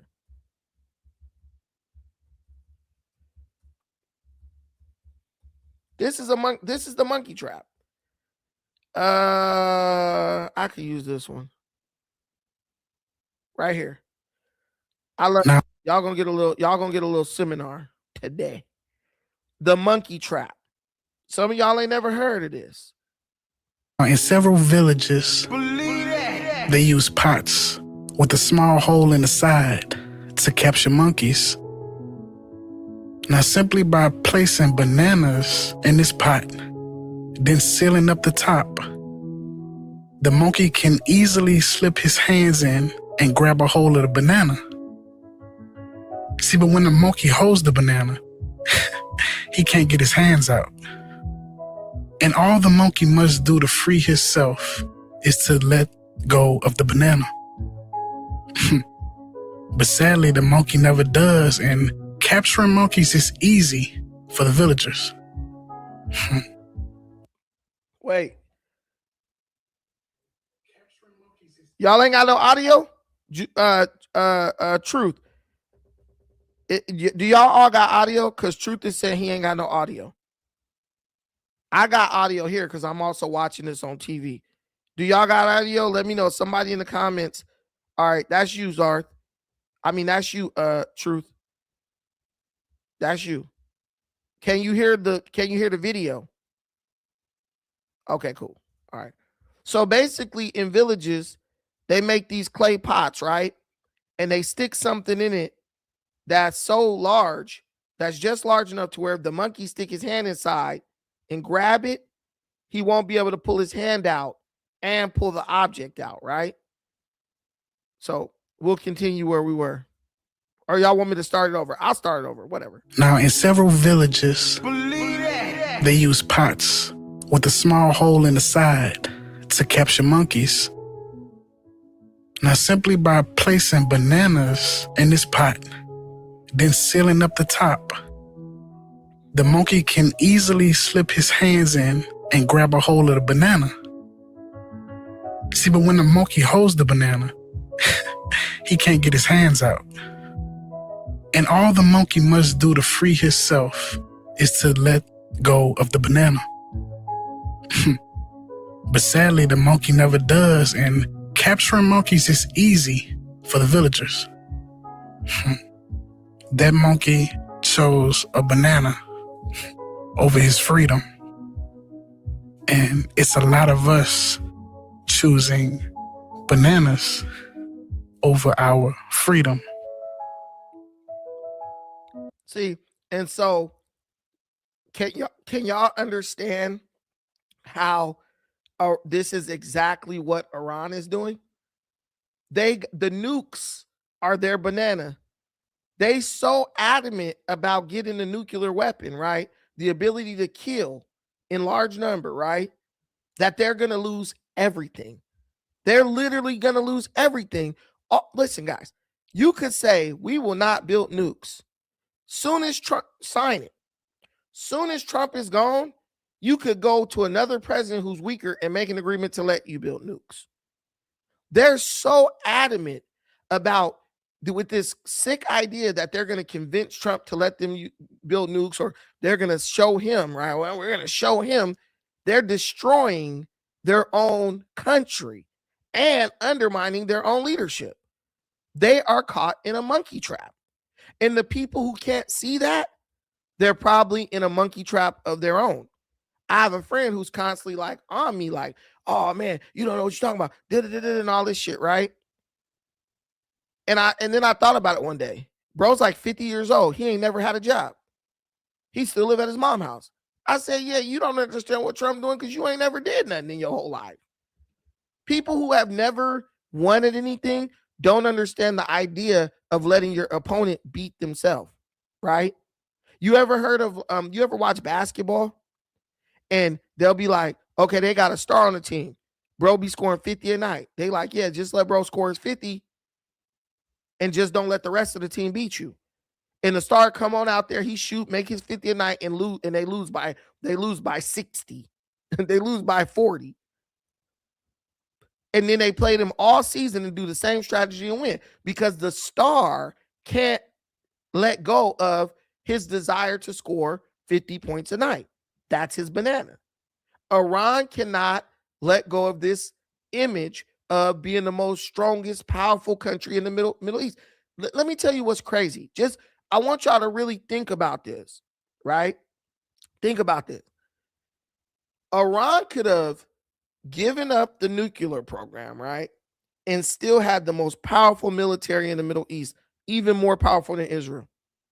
Think about that. Iran could have just given up the nuke. All right, F you. We're not going to build no nukes, right? F it. We'll keep a good relationship with Pakistan, who has nukes, and we'll work with them with their nuclear. We'll help them fund their nuclear program under the understanding that if somebody ever mess with us or attack us with nukes, they'll launch their nukes to get them for us, right? Instead of doing, and they would have had all this military might, they would have been in control of their country. Trump would have released the embargoes and sanctions on them. Their country would have been prosperous again. But these dudes are a bunch of monkeys, the leaders. They're a bunch of monkeys. They are so ignorant and selfish that they just cannot let go of the idea of having nuclear power, nuclear weapons, right? So much so that they lost everything. If you're still rooting for Iran at this point, I got listen, that to me, that is more of a reflection of you and your flaws your flawed thinking than it is even an indictment of them. Let's be real, y'all. All they have to do is let go of the nukes, and they could have had their whole country intact. Now their country is on the verge of collapse. Well, it's already collapsing. Let's be honest. Their country is literally collapsing, right? Forced to shut. And what are you gonna do? You're about to mess up your oil wells, right? You're about to mess up your oil wells because you don't want to basically appear weak or like you're not as tough as the United States. Guys, listen, it really doesn't matter what you do, what they do. They will always be perceived as weaker than the United States to the people who matter. To the people who don't believe they are weaker than the United States, their opinions don't even matter, y'all. Most of these people don't even vote. Most of these people don't even vote. They'll just sit there and watch and give their opinion. And then when it's time to vote or make decisions on leadership, they'll just be like, oh, voting don't even count. So do you guys understand how the nonsense conspiracy theories are kind of self-defeating? Like, you ain't going to participate anyway. You're not going to do nothing to affect change anyway. So that's why I just stopped listening to these people. They might get mad at me on YouTube and not watch, but oh well, I'm happy. I'm happy with my 50 people watching right now. I'm cool with that. I ain't tripping. I'll talk about something else. I'll get 200 people watching. It's all good. Let's keep tapping in. That's when you do damage. You can't just cap it, flip a switch, and pump it back out. The president says, quote, once those wells go down, sometimes they're down for good, can never operate again. The commander-in-chief can always escalate a couple precision strikes on Carg Island's loading terminals and pipelines, and their whole economy craters and can't be fixed without a deal. 90% of their crude comes out of there, over 1.5 million barrels a day. Another target, the Iranians also have 200 million barrels of crude sitting on tankers off the coast of China. It's a 5-month supply. It's for emergencies, just ripe for the picking. The president isn't going to lift the blockade until they hand over the uranium. And the blockade's about to get extremely painful. Trump says, quote, people approached me 4 days ago saying, sir, Iran wants to open up the strait immediately. But if we do that, there can never be a deal with Iran unless we blow up the rest of their country, their leaders included. The United States will be prepared to resume major combat operations at any time, but especially by this weekend, when the USS Bush will be in theater, making it 3 carrier strike groups lurking in the waters near Iran. The USS Boxer still making steady progress to the Gulf, just cruising past Guam. And the 11th Marine Expeditionary Unit on board's been conducting flight training operations on deck. Time's on America's side. We're repositioning assets in a strategic and orderly fashion. The president says there's no time pressure on this. He just wants a good deal, and Iran can never have nukes. The regime's dysfunctional. Their military and military-industrial complex pretty much gone. And checks are starting to bounce because the U.S. Navy's squeezing them like a loan shark. But John Kerry, who handed the Iranians cash to build bigger missiles and deeper tunnels, says we're losing. Donald Trump, by ripping up the agreement and pulling out, has actually put us in a worse place than we were previously. It's a good thing for America if neither Iran nor Kash Patel are getting bombed. I'd be mad, too, if Trump tore up my legacy, but politicians shouldn't lie to the country about a war on either side. Some politicians are even saying the enemy is tougher than us. Fundamentally, they have the willingness to endure the pain and stick this out. They are in a better position today than they were before this war started. I mean, remember what was happening right before Trump started his war of choice. We were negotiating with the Iranians to curtail their nuclear weapons program. We were asking them to cut back on their nuclear weapons development. Usually when you go to war and all your leaders get killed and... So if you look, like, I want you to understand something. The people who talk like Iran's winning, Iran's tough, that you would be dumb to think that that is their original thought. The people who keep telling you you don't get it, you don't understand, those are the people who are the most brainwashed because their talking points are literally regurgitation of what they're hearing from CNN, MSNBC, different Democrat politicians. I learned that a long time ago. A lot of these dudes who you think they're like the conspiracy guys, oh, the earth is flat and all that stuff, you got to ask yourself, they didn't always believe that. Where did they get that, right? Like I have a really good friend. He's kind of like, his name is Jakari. He's on here kind of with the counter opinion, right? But then I realized, that guy's getting his talking points from like Kim Iverson, Alex Jones, fringe conspiracy theorist, right? These are not original thoughts. And then they echo it verbatim because when you're talking about something that's fringe or conspiracy, there's really no room, to go outside of that little box because the more you kind of veer from the path that they've given you, the more even you are able to recognize the plot holes, right? So you just have to stay right in line with what they said so that you don't accidentally prove to yourself that what they're saying is not making no damn sense. Understand that. And that's why when you see me debate these people, I destroy them instantly. Like I had a debate this morning, when I got up with some fat white liberal girl. And I'll before we leave, I'll go to that and I'll show you what I'm talking about. I cooked this hoe like in like 30 seconds. Had her whole audience clowning her. Because these people don't think. They don't use their own brain. They go get their information from Kim Iverson's brain or Alex Jones's brain or who else? Oh, Tucker Carlson, Candace Owens. That's why they can never talk in length about what they claim to believe. And what does it do? It always turns into an unrequested history lesson. Oh, you don't understand about Israel back in 1937. I'm like, but I'm talking about today. I do understand about Israel. I do know what happened in 1987. I do know what happened in 1979. I do understand all that. But we're talking about today. They can't because their theory can only go as far as what the person who told them and taught them the theory gives them. So they got to wait till tomorrow to learn the next part of their theory from whoever they're getting it from. You lose your Air Force, Navy, and most of your missiles, and a blockade won't let you trade. You're not in a better position.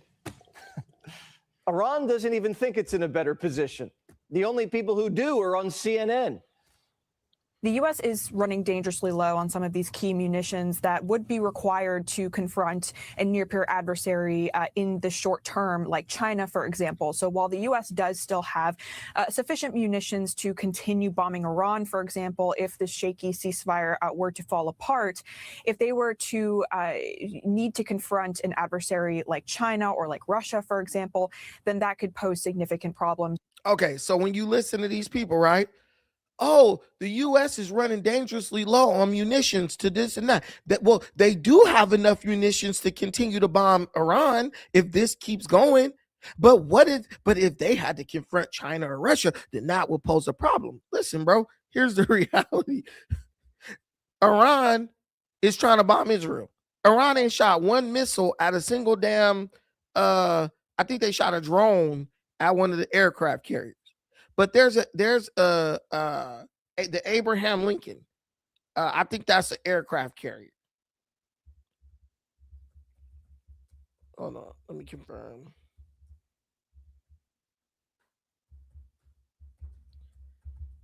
I'm just trying to give you guys a little bit of context. So yes, so Iran shot. I want to say, did they shoot 1,000?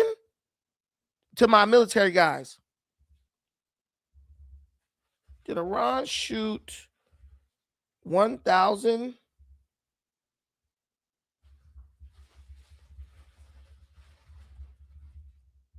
I think Iran shot either 1,000 or 100. Oh yeah. So Iran, they fired 100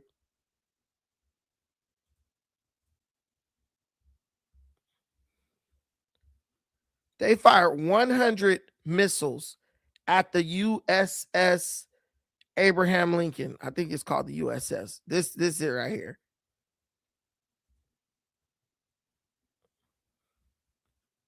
This our shit right here. They fired 100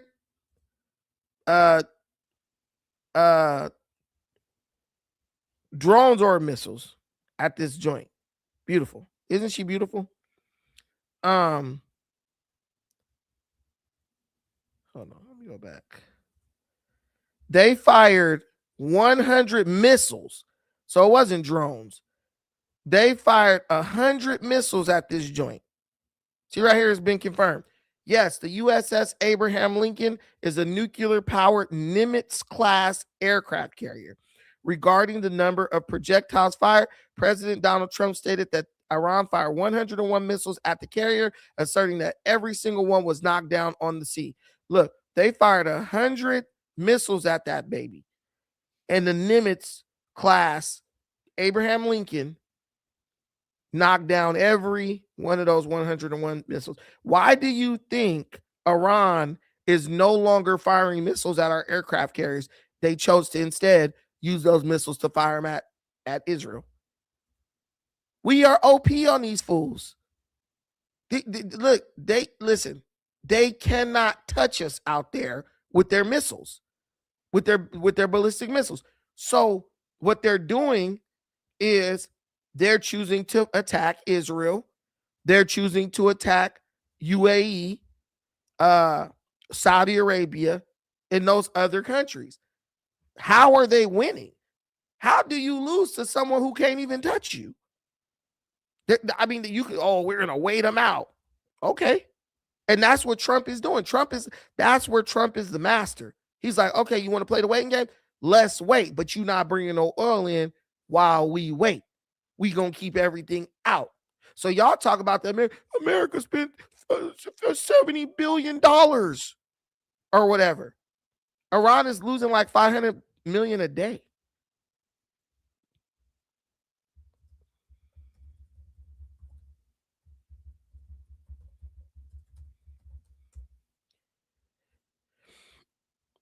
Yeah, Iran is losing approximately $500 million a day due to a U.S. naval blockade. And where this hurts them is if you keep blocking them from getting money, they can't pay the proxies. Because let me tell you about terrorism, something about terrorists that you don't know. Terrorists don't accept Iranian reals or whatever they are. What are they, reals? I think their money is reals. Yeah, they're reals, right? So terrorist groups don't accept Iranian reals. They only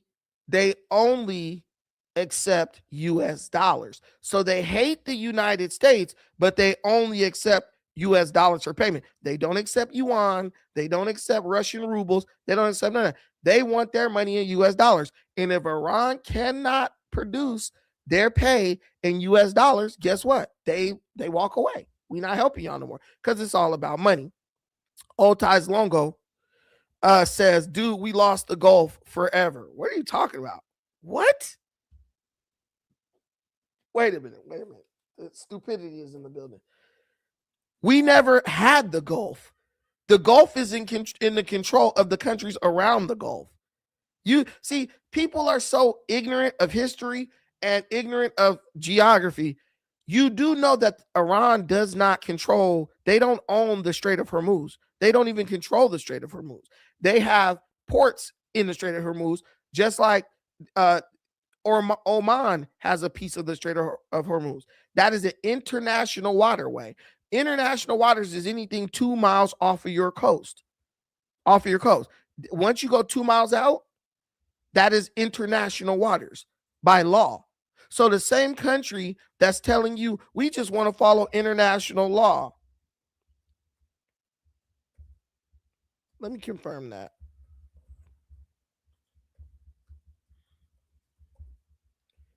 Hold on.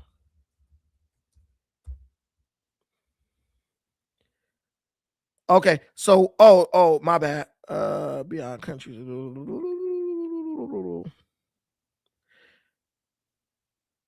Okay, yeah. So 12 miles.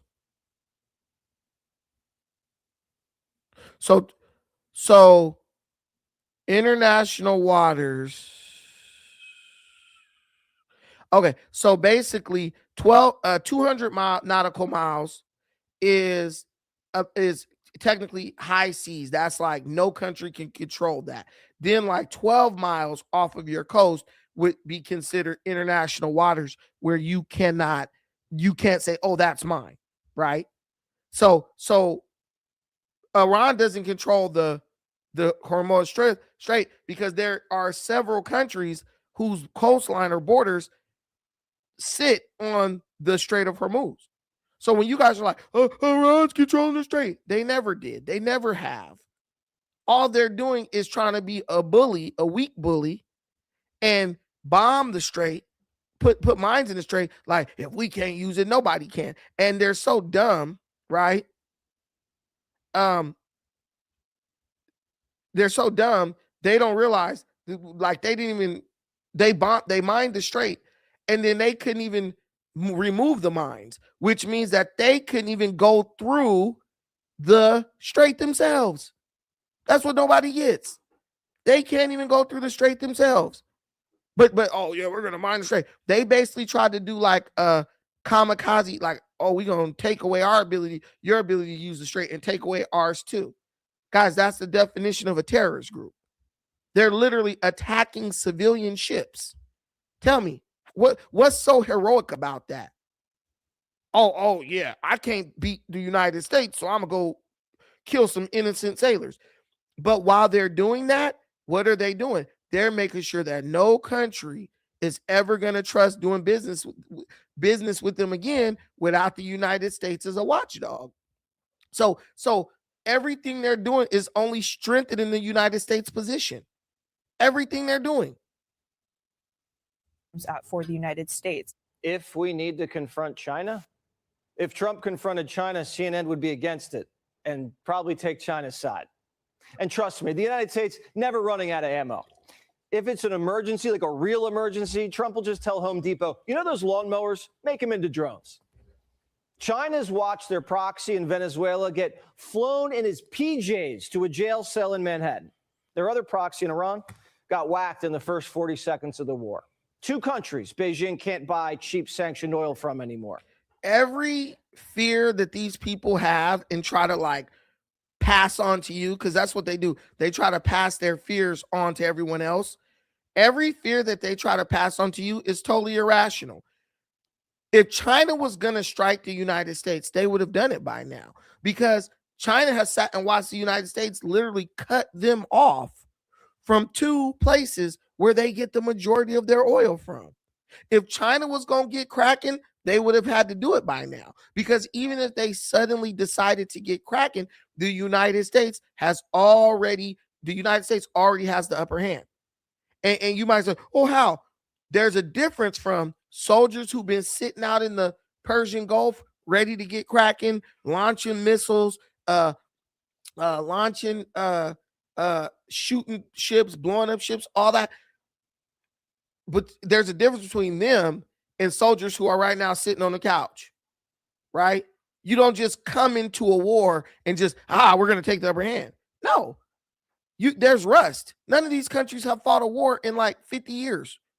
Understand that. So they're not going to just come out ready, blazing to kick someone's ass. China, this is a true story. China, this was maybe about 5 to 6 years ago. China did battle simulations with their army, right? Where they took their troops into the countryside and they did simulation of like real war settings. Like they made them eat like MREs. They were in like foxholes all day. They couldn't just walk up. They couldn't use their phone, all this, right? They gave them real battle conditions. Do you know like 90% of the troops who engaged in those exercises had mental breakdowns and had to be taken off the field? This is a fake battle. They had to be taken off the field because of psychological issues. They couldn't handle the conditions of war. And now you understand why China don't train nobody. You know, they don't sell their military services to train other armies. They don't send their soldiers to other countries to help with battles. They don't do it. They don't do it at all because they don't want to get exposed. But we are quickly learning that China is a paper tiger. We're learning that Russia was a paper tiger this whole time. Countries that people perceive to be strong militaristically, but in reality are greatly underprepared for any real scenario. And I would say the United States was unprepared too, but it's good that Trump got our boys doing some getting cracking because it kind of gives them some exercise, some real world exercise. Listen, for one of our aircraft carriers to take out 100 missiles that are launched directly at it, somebody knows how to do their job. Somebody knows how to do their damn job. I don't think there's an aircraft carrier in the world that could have stopped 101 missiles that are all directly aimed at it, other than the United States. That's beautiful. Now they have to pay full price. And now they're buying a lot more from us. They're also watching the U.S. Navy gain footholds in trade choke points that their country relies on for survival. I love this comment. Stop trying to bamboozle smart listeners. America is a pirate country. Okay. And your problem is? I'm a truth teller. Is America engaging in piracy? Sure. Do you want me to feel bad about that? You want me to feel sorry about that? I don't.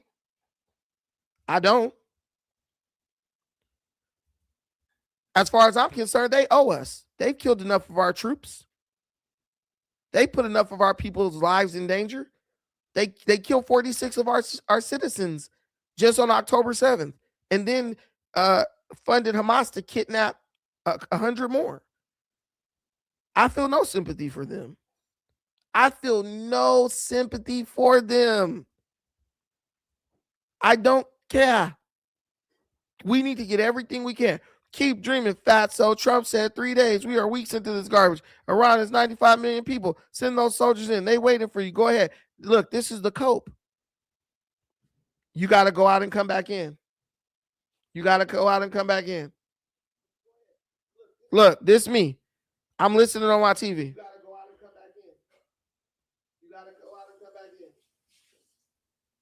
Look, this is me. I'm listening on my TV.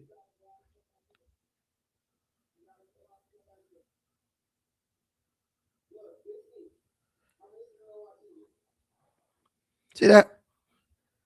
You got to go out and come back in if you got no audio. You got to go out and come back in. Okay. So, Normandy Drive, let me know if you get the audio back. Let me know if you get your audio back. Yeah, I don't have sympathy for them. 100%. Like, I don't feel sorry for them at all. Iran talks shit. They made people think we tough. We got this military fast attack boats. Okay, so daddy then came. Daddy's home now. Now you got to put up or shut up.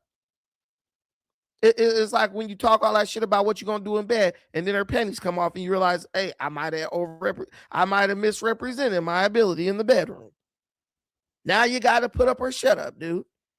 And they couldn't. Everybody wants a big booty until they get one in the room. This is Iran. They thought they wanted the smoke.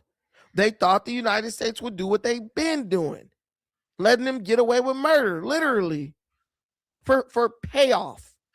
Guys, listen, it's a proven fact that Biden was on the take. It's a proven fact that Biden was peddling influence in exchange for money, for kickbacks, right? We know that, right? Burisma, the Ukrainian energy company, right? Do you not think that if Biden signed a deal to give Iran billions of dollars, or if Obama signed a deal to give Iran billions of dollars, you don't think they was getting none of that money back? You don't think they was getting a little bit of that money back in kickbacks. That's what the Democrats do. When you got a president agreeing to give our sworn enemy billions of dollars, which we know will go to fund terrorism all over the world, you know he's getting a kickback. You know he's getting a kickback. And that's what the Biden crime family was best at.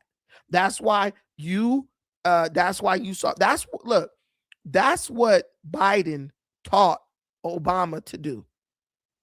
Nobody expected Barack Obama to choose Joe Biden as his running mate when he ran in 2008, right? No one expected that. But Biden was Obama's mentor on how to secure kickbacks. And that's why everybody who Obama gave money to, Biden gave money to. The Biden crime family was on the take. They were on the take. It is a quiet secret. It is an open secret in Washington that the Biden crime family is on the take. So when you talk about, yeah, my last name is Tucker, so what? So when you talk about why they gave this money to these folks, oh, do you think it's, oh my God. Guys, listen, put two and two together.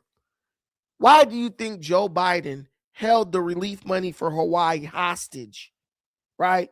Why do you think he held the relief money for Hawaii hostage unless Congress signed a bill giving Ukraine billions and billions and billions of more dollars? Because every penny that went to Ukraine, Biden got a cut. Because, and we know this because years ago under Obama, Biden's son Hunter was sitting on the board of an energy company when he had no experience in the field to negotiate and receive kickbacks for his daddy. That's why Ukraine got so much money. That's why y'all dummies was out here, not my audience, not the people who know what's up. That's why the dum-dums was out here making Ukrainian gay pride flags, because Biden ran a campaign to make you think that the United States is going to help Ukraine defeat Russia. No, all you did was help the Biden family get richer, because every penny, no, whites and blacks got caught in this. Whites, black, man, every penny we gave Ukraine, Biden family got a cut out of it, right? My belabored breaths while talking is concerning, right, Emily? It's women, man. Women, all women got is insults, bro. You got a cat in your damn icon. That says everything I need to know about you. But anyway, so that's what y'all, that while y'all talk about Trump, what you support was nothing but making the Biden family rich. You let Biden take billions and billions of your dollars, send them to Ukraine, and get a kickback for his family, while you were screaming, "Oh, this is what democracy looks like." No, this is what a damn fool look like. Look, this is what a damn fool look like. Job U1B. I ain't supporting shit. I'm giving you the facts. You don't like the facts. That's on you. And what kind of allies are China if they can't even lift a finger to help their friends? Iran's the world's #1 state sponsor of terrorism, and without money, their terror proxies aren't getting paid. Seems like a smart way to fight the war on terrorism. What's so hilarious, right, is people will sit up and be like, "Oh, this guy, whoever that is, you're just supporting the other head of the snake, bro." Okay, we have made lying synonymous with choosing a side, right? Like we've made telling the truth into support. No, just because I tell the truth doesn't mean I support you. That's not what that means. Telling the truth is telling the truth. Support is something else. Do I support Donald Trump? Yes, I do. Have I lied about a single thing I said today? No, I have not. I'll give you $100 of my own money if you could click this link and come up here and tell me where I'm lying. Please tell me. Please tell me. See, when I watch a show, I don't call in on bad faith. If I detect a lie, I expose it. I remember when all politicians were gung-ho about that war. Jesse Waters, right? He's not fat. Look at how he breathes when he talks. Their terror proxies aren't getting paid. Seems like a smart way to fight the war on terrorism. See? Because when you talk and you're long-winded like me, sometimes you got to take a breath. He did it. He's in great shape. So please shut up. Please shut up. You don't got to shut up, girl. You keep talking, freedom of speech. Remember when all politicians were gung-ho about that war? It's almost as if, we've forgotten on the Democratic side that the real enemy, the real threat, the real danger is Iran. Now listen to what Fetterman just said. Fetterman conserves what I'm saying. I am fat though. I'm not disillusioned. I'm not delusional. Look, Fetterman is a Democrat. I don't like Fetterman. I wanted Dr. Oz to win. He's a Republican. But Fetterman is telling the truth. Why are we acting like we forgot that all of us hated Iran this time in 2024? I'm lying because I'm telling the truth about how Democrats are literally only against Iran because Trump went in. If this was Biden or Kamala, they'd be celebrating it. And everyone knows that. I'm not tall at all. Everyone knows that. So I'm lying because I'm telling the truth. But then a Democrat politician is literally confirming everything I'm saying. Come on, y'all. This is what I'm talking about. Denial is more than just a river in Egypt. Democrat voters live in denial. They lie and then deny. That's it. He's saying it. So he's a Democrat. He's saying it. He's telling the truth. But if I say the same thing he's saying, I'm lying. Man, get the hell out of here with that. It's proxies. Be one thing if Democrats were hoping Trump fails to deliver on his domestic agenda. I get that. That's politics. Both sides do it. But rooting for the president to lose a war is dumb. It's dangerous. If we lose this war, more Americans will die. Yeah. We'll be blackmailed. If we walk away now without a deal and leave the uranium in place, we'll have to go back in later and clean it up all over again. And that's how you get into a forever war. And that's how you lose American prestige and money and lose the strait. I want the war over just as much as everybody, but I also want to finish the job. So you have to give the president space to win the peace. Backing down while the mullahs have the capacity to manufacture 10 nukes, is that smart? No. They know it's not smart. But time and time again, we see Democrats say things that are stupid and don't make no sense because no matter what, they can never support Trump. That's who y'all voting for. Somebody who will say, me going against Trump is more important than your safety. Do you know how dumb you got to be to support a politician who say something like that? Me hating Trump is more important than keeping Americans safe. And you really think that you're on the right side. That's stupid. Me supporting Donald Trump. Wait, I might have misspoke. Me going against Trump, is more important than keeping Americans safe. That's like me saying me supporting Trump is more important than keeping Americans safe. No, it's not. No, it's not. No way, shape, form.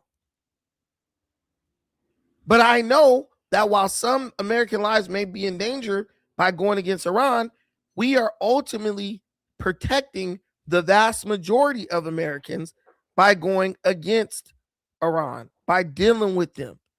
Let me see if I can find this real quick. What the hell? Why can't I hear this?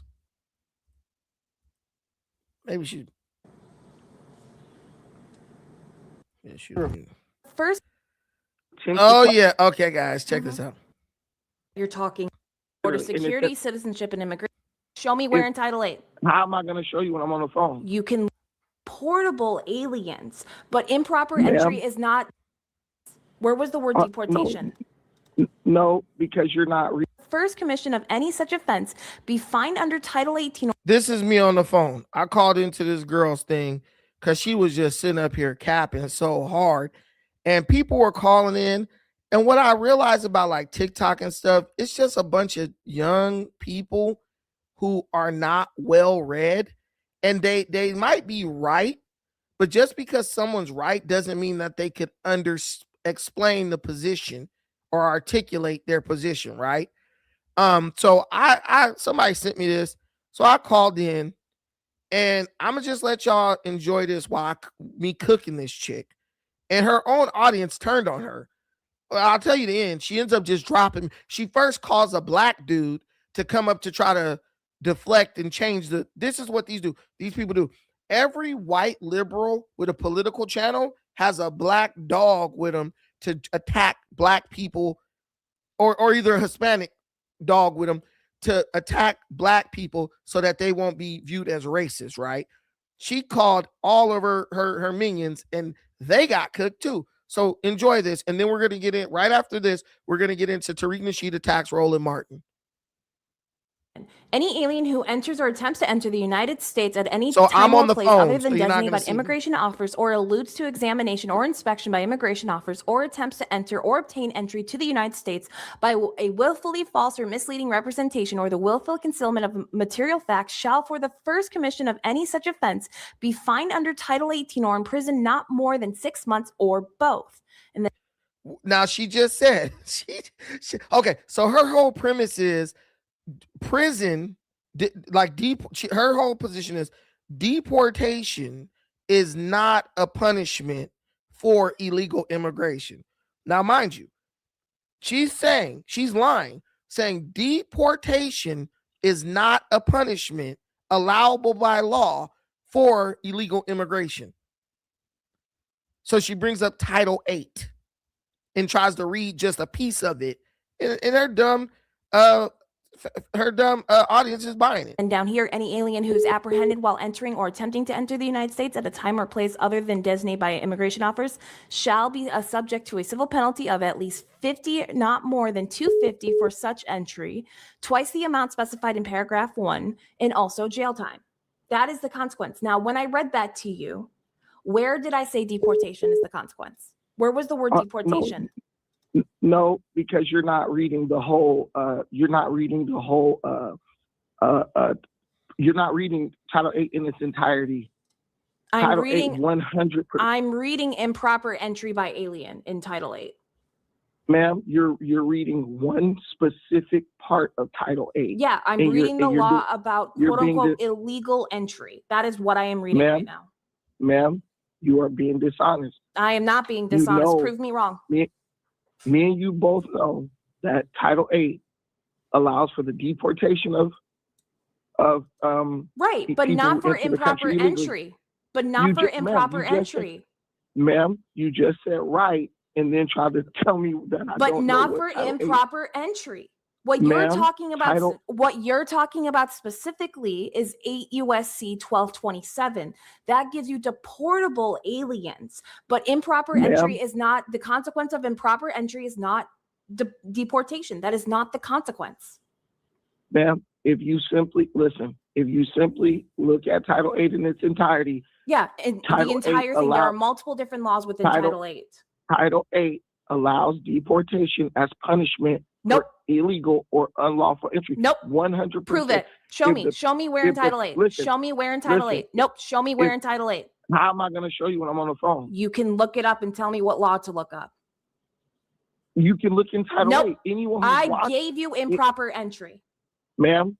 Nope. Anyone who You can man me all you want. You have to show me where improper entry. You have to show me for improper. You have to show me for improper entry by an alien where it says deportation. Okay. Ma'am. If you go to the government site, you can show us all. Go to the government site. Which one? Go to Homeland Security.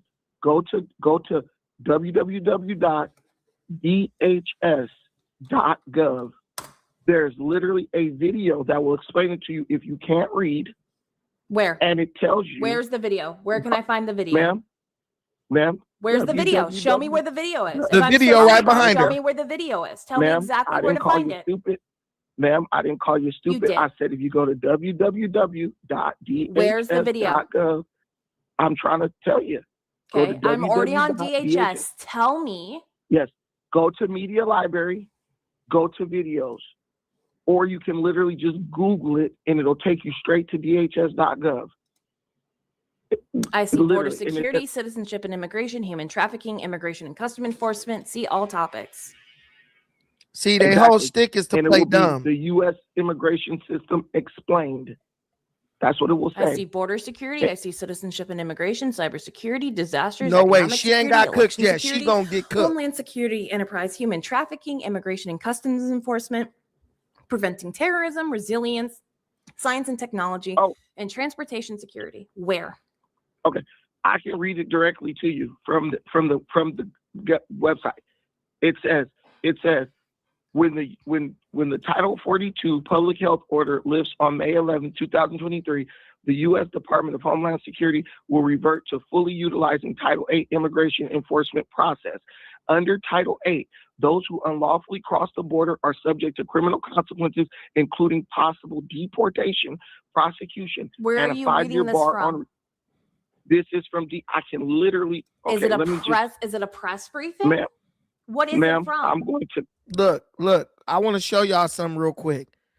While she's acting dumb, her audience is literally turning on her because they're going to it because she was like, oh, where is it? Where is it? I put it into the comments. Then she act like she couldn't see it in the comments, but this is what liberals do. She act like she couldn't see it in the comments, right?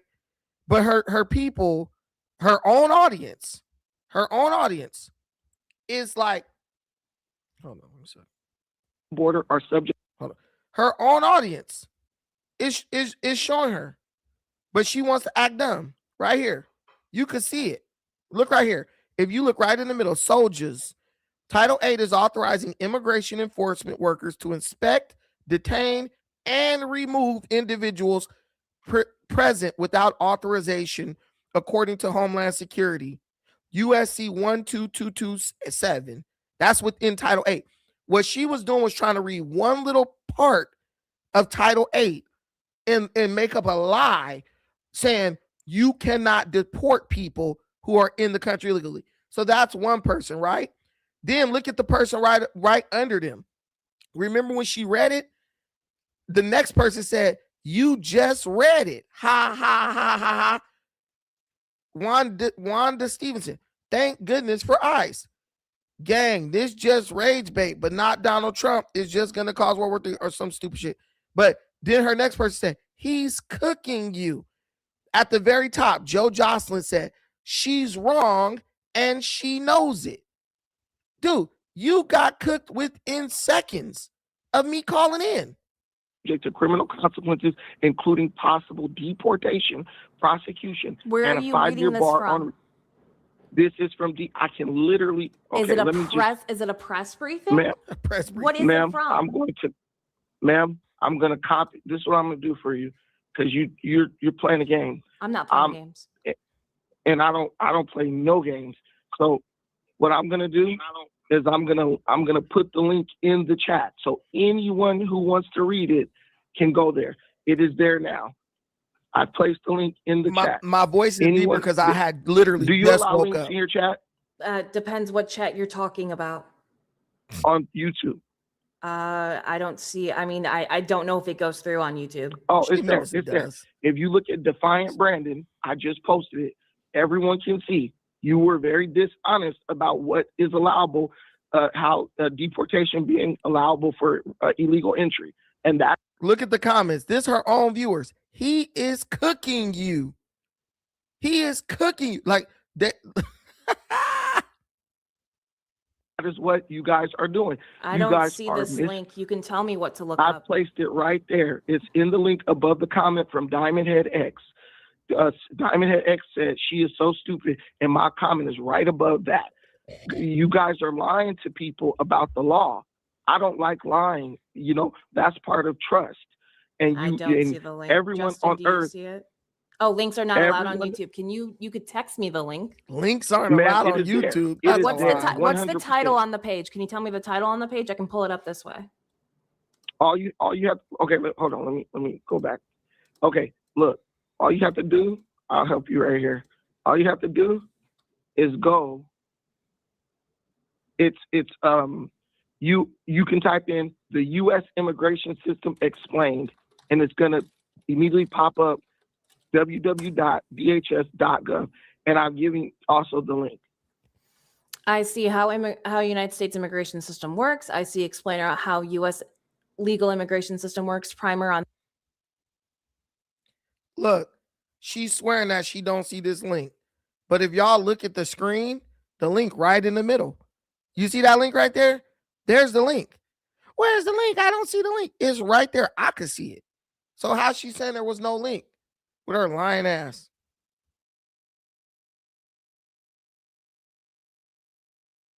On the U.S. immigration policy, I see Wikipedia. I see nothing from DHS. USCIS, welcome to the United States, a guide for new immigrants, immigration and U.S. citizenship.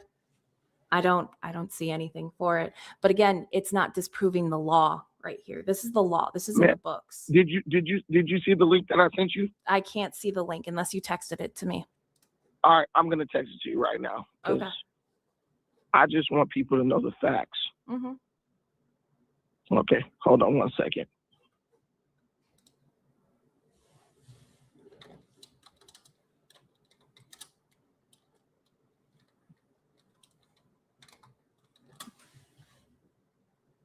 Okay, hold on. It's coming to you right now. Hold on. Copy link. How do you trust someone who's so dishonest? People love being lied to. They'll watch somebody like this by the thousands.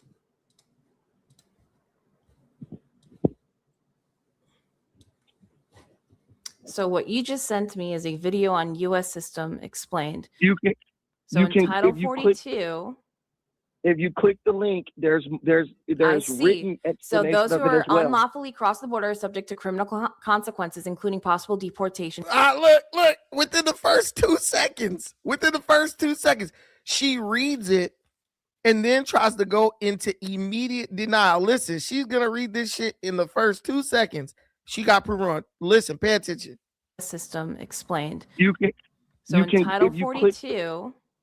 If you click the link, there's I see. written explanation So those who of it are as well. unlawfully cross the border are subject to criminal consequences, including possible deportation, prosecution, and a 5-year bar on the re-entry. This is talking about re-entry, but this doesn't take away the fact of what I brought up for USC 1325. What I said is not wrong. What I said is not wrong. There is nothing in 8 USC 1325 that talks about improper entry that says that that improper entry, the consequence is deportation. Okay, ma'am. It literally said, if for coming in unlawfully or illegally, one of the punishments is possible deportation. No, we know that. There's a lot of listen. When you break the law, there are a lot of different punishments possible. You can and I read those possible punishments to you. It's either a fine or jail time or both. Just 1 second, ma'am.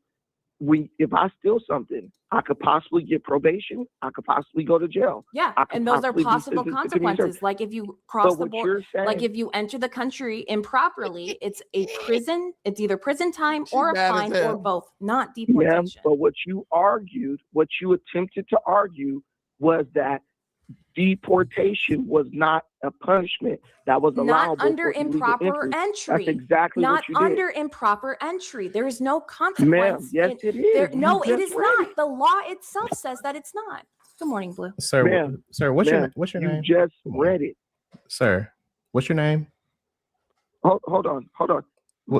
She brought the black dude. She knows she got cooked. So she brings the gay black dude in because that's every white liberal female's reinforcement. A gay black dude. Good morning, whatever.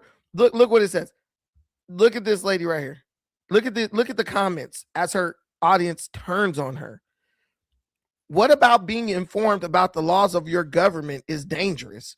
Her AR won't let her see the truth. She is either missing it or she is just like missing it for views. The situation for courtless deportations with special powers given to the Border Patrol for detained at the border illegal crossings. That's a lie. And it was debated as unconstitutional at the time as well. It was not. You either get deported or jail time is what it is saying. And she is lying about. Yes, if you come into the country illegally, you are a criminal and should be forced out. It is not very hard to understand. Is she dumb? Yes, is the correct answer. Her audience was cooking her, bro. This person, she is so disingenuous. What about the American Indians? American Indians is immigrants too. Yeah, what the hell? You don't get prison time for civil crimes, duh. But guess what? You do. You can get prison time for a civil crime. Look, these people lie, man. These people lie. Look, or deportation. She needs to learn to listen. Insufferable. Get off the air. She got cooked in the first 2 minutes and got so butthurt, she called her pickaninny up to come and try to deflect and name call. That's how you cook these fools. And what someone in the comment, Agus, Clinton deported 11 million illegal aliens. Right. If a Democrat, Joe Biden deported a bunch of illegal aliens when he realized that it was a losing situation and it was going to cost him his second presidential bid, he started deporting them. But did you hear Big and Meaty complaining then? Nah, because she didn't care. These people lie. And I tell people, why get on the internet to be lied to? What's your name? I want to make sure that I'm addressing you properly. What's your name? Sir. Listen, sir, what's your name? We could do, sir. Brandon. I'm trying to be respectful. What is your name? You're gonna try to overtalk me when we can read. I'm trying to respectfully keep pushing a lie where the girl just got cooked over. There's nothing he's gonna say, and this is what I be trying to tell people. There's nothing that man could say that was gonna change the facts of the law, but he's still gonna get up there and try. When someone does stuff like what they did, that means they don't respect you. They think you're dumb. I'm not trying to overtalk you. I just want to know. I just want to be able to address you properly. Okay, so since you don't want, so boo boo the fool. Now your name called. You can't admit you're wrong. You won't give me a name. There's individuals without authorization. Okay, Brandon. Okay, Brandon. He lied about me telling him my name, and she came and corrected him with her big ass. He said, Brandon. Oh, okay, Brandon. This is all they do on TikTok. That's why I don't really engage in TikTok, because it's just a bunch of dummies. Even Dean Withers, that dude, I tried to call into that dude's show. That dude is bringing a fake guest, pretending like he's really out here debating people. And let me tell you, Dean Withers, their master, he will say, I only want MAGA supporters to call in. He will go through 300 people calling in. He asked them first question, do you support MAGA? No. Do you support MAGA? No. Do you want to support MAGA? No. And then the rest are playing games, right? The first thing I would say to Dean Withers is this, Dean, can't you tell that based on the people who call into your show, when after you say, I only want MAGA, people who support Donald Trump to call in, can't you tell by all the people who call in who don't support Donald Trump, your audience is not intelligent. Your audience has a hard time following instructions. So it's a good chance that when your audience gets information, they're not really understanding the information. They can't even understand don't call in if you're not MAGA. Why do you have to click down 300 people to get to one MAGA supporter who's probably a paid actor anyway? See what I'm saying? That alone. And then they're all 19. All of them are 19-year-olds. Most of the people calling in. Oh, I'm 19. I'm 19. I'm 19. I'm 19. I'm like, y'all, this is the common theme with these liberal people. Brandon, is drunk driving, does it have the same penalty as jaywalking? I don't want to engage in a bad. Does drunk driving have the same penalty as jaywalking? Admit that the law allows. Sir, Does drunk driving have the same penalty as jaywalking? Here comes a deflection. Sir, we've established. Does drunk driving have the facts. same penalty as jaywalking? You're trying to.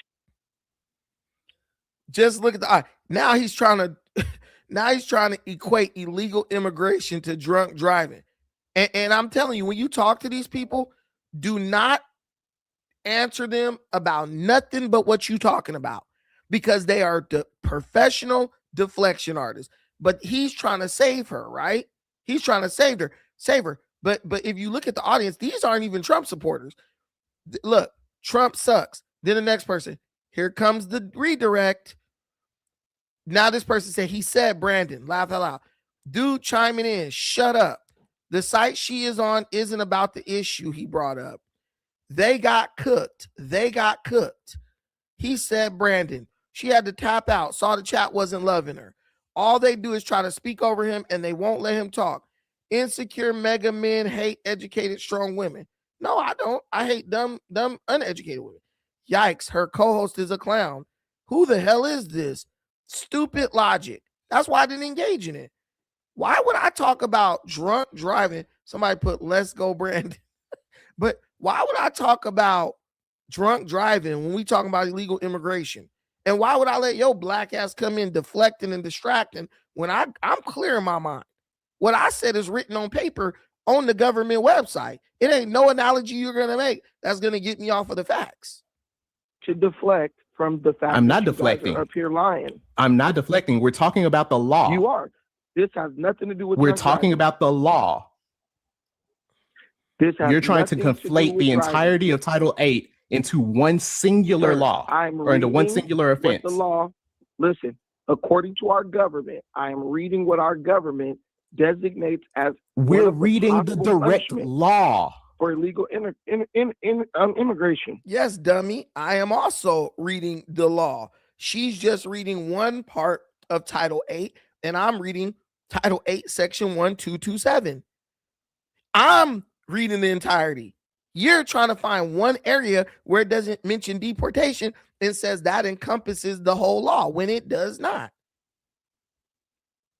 I hate us. You said black ass with a hint of hate. Yeah, I've been calling that fat white lady a fat white for the whole time.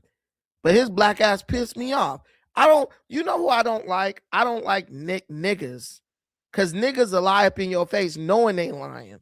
I got no problem with black people, but niggas I can't stand.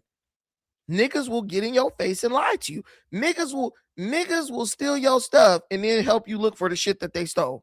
That's the difference. Just like he's lying up in my face as a black man, lying up in my face, trying to convince me of something that he knows is not true. I got an issue with that, bro. I got an issue with that. We're reading the direct law, the U.S. Code, Title 8. The government. We're reading Title 8, and you're trying to go outside of Title 8 to an explainer. No, but you don't want to read the actual law. In Title 8. Yes, there are several different offenses that are outlined in Title 8. Our friend, I said this is in Title 8. Yes, it is. He said yes. Okay, so if this is in Title 8 and you're saying yes and agreeing to it, why are you arguing with me? Improper entry is one of those outlined in Title 8, and it has specific what the penalties are. We can sing together, but we can't talk together. I've proven it. And you can't think at all. I appreciate the fact that, sir, I appreciate that Olive was honest enough to actually pull it up and read it. And I give her much credit for that. And what I read doesn't disclude what I said about the law. It doesn't take away from the law because Title 42 was put into place during C-19, and that changed rules and regulations when it came to Title 8. But once Title 42 expired, we went back to Title 8. That's how this works. But do you like capitalism? This is where she dropped me. Love it. Cool. I do too. She dropped me. Hi, Blue. Good morning. Good morning. She dropped me. Hey, bro, I'm trying to tell y'all. These liberals have no logical win. They have no basis in facts. This is why they can't make policy. Because they don't operate based on facts. And thank God the American people, at least the majority of the voting American public, still votes and operates based on facts. That you need that. Your country is doomed once people start making decisions based on lies that they know are untrue. When you fall in love with a lie, you don't deserve to have a country. When you're like, I just rather believe a bunch of lies because the truth hurts me, you don't deserve to have a country. And that is the way in which America will forfeit their country. You let these people who love lies keep lying and getting away with it. I'm telling you, I'm damn near at the point where I feel like people should get put in jail for purposely spreading lies. But it's very hard to do that because they'll lie and they'll do like Tariq. Oh, it's just satire. She lied. She got cooked. That was the end of that. You and her would make a good couple. Shit, our kids would be looking like shit. Like, because, if you had kids by this chick, she gonna just be wanting the kids to do whatever, eat whatever. If I be like, nah, we gotta go work out. Come on, let's go to the gym. You can't make them work out. And if I got kids and they boys and they act up, I'm gonna beat the shit out of them. White women, I learned this from my neighbor next door, the little black motherfucker who don't even talk to no black people. He won't say nothing to you if you black, but if you white, how you doing? His white woman be cussing him out. They was walking past my house. The son was crying. He was like, hey, come on, man. That white woman turned around. Don't you ever talk to him like that. She went up on bro right on the street. Like, went up on bro. Looking big. She looked just damn near like this white lady who I was just debating with. I said, nah, couldn't be me. Couldn't be me, bro.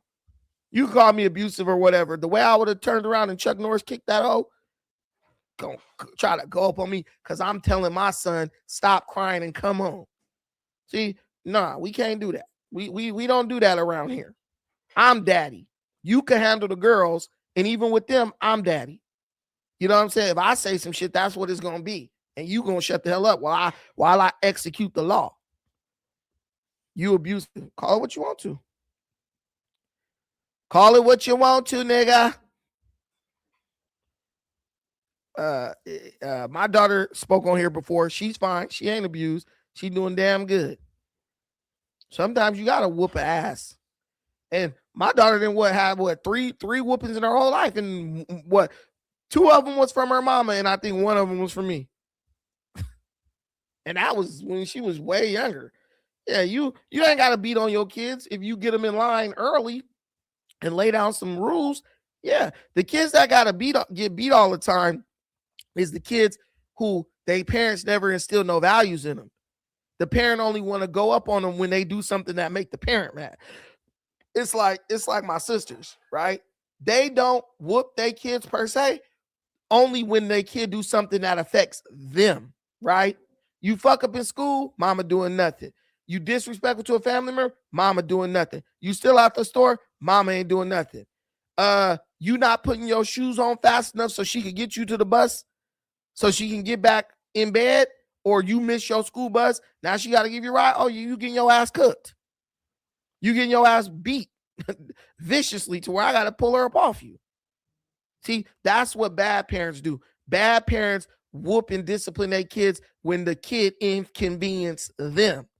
A real parent only will touch their kid based on principle and to teach a lesson. If you whooping all the time, you ain't teaching no lessons. That's the whole point. If you beating on a kid, the lesson is null and void because all you're doing is brutalizing them. See, people don't understand that balance. They don't understand that balance. See, but hey, let the government raise them and see how that's turned out. I'm abusive. We got kids, black kids especially, taking over whole cities, attacking cops, attacking elderly people. Oh, you abusive. Nah, like I said, parents need qualified immunity to whoop an ass every now and then when they need to. As far as that bullshit, oh, you ain't gotta whoop your shit. Yeah, you do. You know why? Let me tell you why you gotta whoop your kid's ass. Because there are other influences out in this world that will supersede your own because your kid is outside all day at school. My kid could be a good kid, but that don't mean another bad son of a bitch, a little bastard, can't influence my kid to do something that they No, they shouldn't do. So at that point, I need to let my kid know, I don't give a damn if you scared of them. The person you need to worry about is your daddy when you get home. Those are the kids who make it. Hey, bro, my dad gonna kill me if I do that shit. We ain't gonna physically kill your ass, but we will whoop your ass. Oh, James, all the time. All the time. What you mean? I watched as my sisters, they got teenage boys now. I watched my sisters raise their sons from 6 and 7 years old. Don't be telling him that. Don't be saying that to him. Just, you can't even chastise the kid at all. Hey, man, you need to show some respect. You don't tell him that. To literally calling me. He being disrespectful. You need to get over and do it. And you know what I do? Nope. Because when he was young and I tried to talk to him, you wouldn't let me do that. Now you want me to come put hands on him now because he's too big for you to deal with. Nope. Deal with it. See, that's the problem. But a man can't let nobody, control him like a dog and he attack when they say attack. No, I do what I think is necessary. My sister, if it was up there, come over here and beat the shit out of these kids. No, I'll go over there and talk to them. Because unless I've had an opportunity to talk to you a couple times, I'm not putting my hands on you. Because some shit can be communicated effectively with words. Why I'ma just run up in here? Mama said this and now I'm punching you out. That's stupid. Because I don't believe your lying ass mama because she raised you and you ain't shit. So now we go to our final topic. Guys, help us hit our goal. I think it's 10 super chats of any amount. Help us hit our goal. I think we still only got one contribution. Let's make it 2 contributions before the end of the show. This is a good show. I'm not mad at this show. I am not mad at this show at all. I am not mad at this show at all. I don't know what's okay. I don't know what I did. But can say this is what so this is straight from Tariq's page. Tariq and Roland are getting after it. Let me oh, hey, thanks, brother. Okay, the bro got me on Cash App. We good, thank you. I'll check them and read them when we done. Okay, let's go right here. This is good. Roland, I thought my neck was fat and meaty. Look at this dude. How do you get a tangible before the election? You don't. You get a promise. Someone can say, this is what I'm going to advocate for if you elect me. Okay. So let's just say you don't. Roland is killing me. How do you get a tangible before the election? So just give me your vote and don't promise me shit. That's what he's telling you. If you want to see the true face of the modern race industry, you need look no further than the current cage match between Tariq Nasheed and Roland Martin. It's a spectacle of 2 snake oil salesmen fighting over a dwindling territory.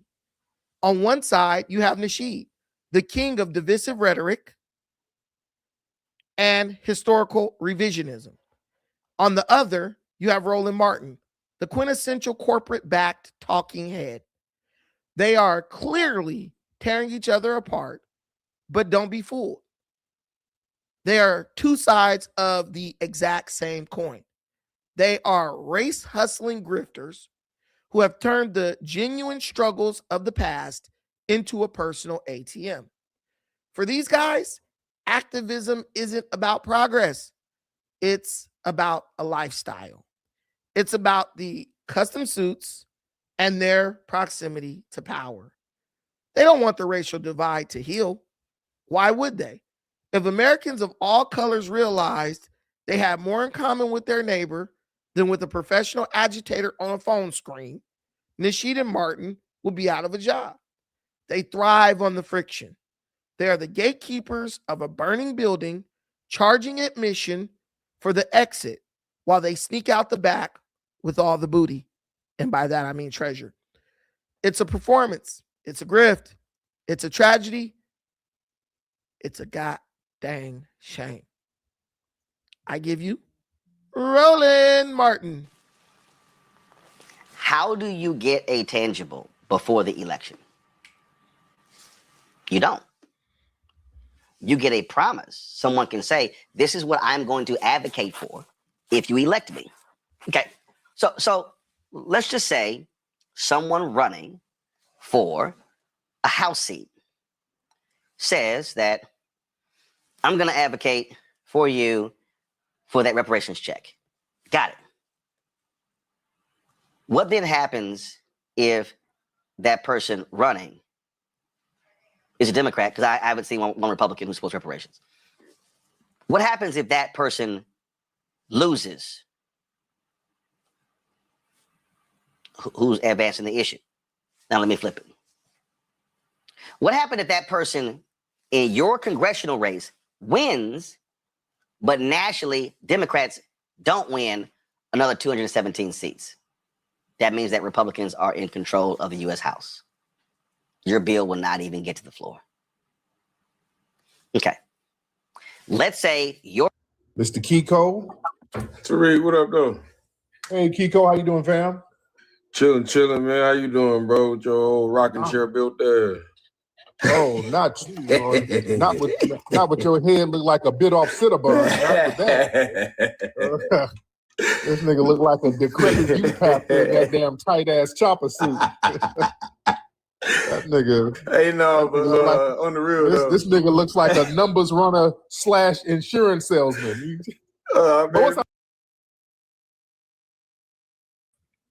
I want y'all to understand something before we get to Tariq and his constant joking, right? I want y'all to listen to what Roland Martin said, right, about reparations.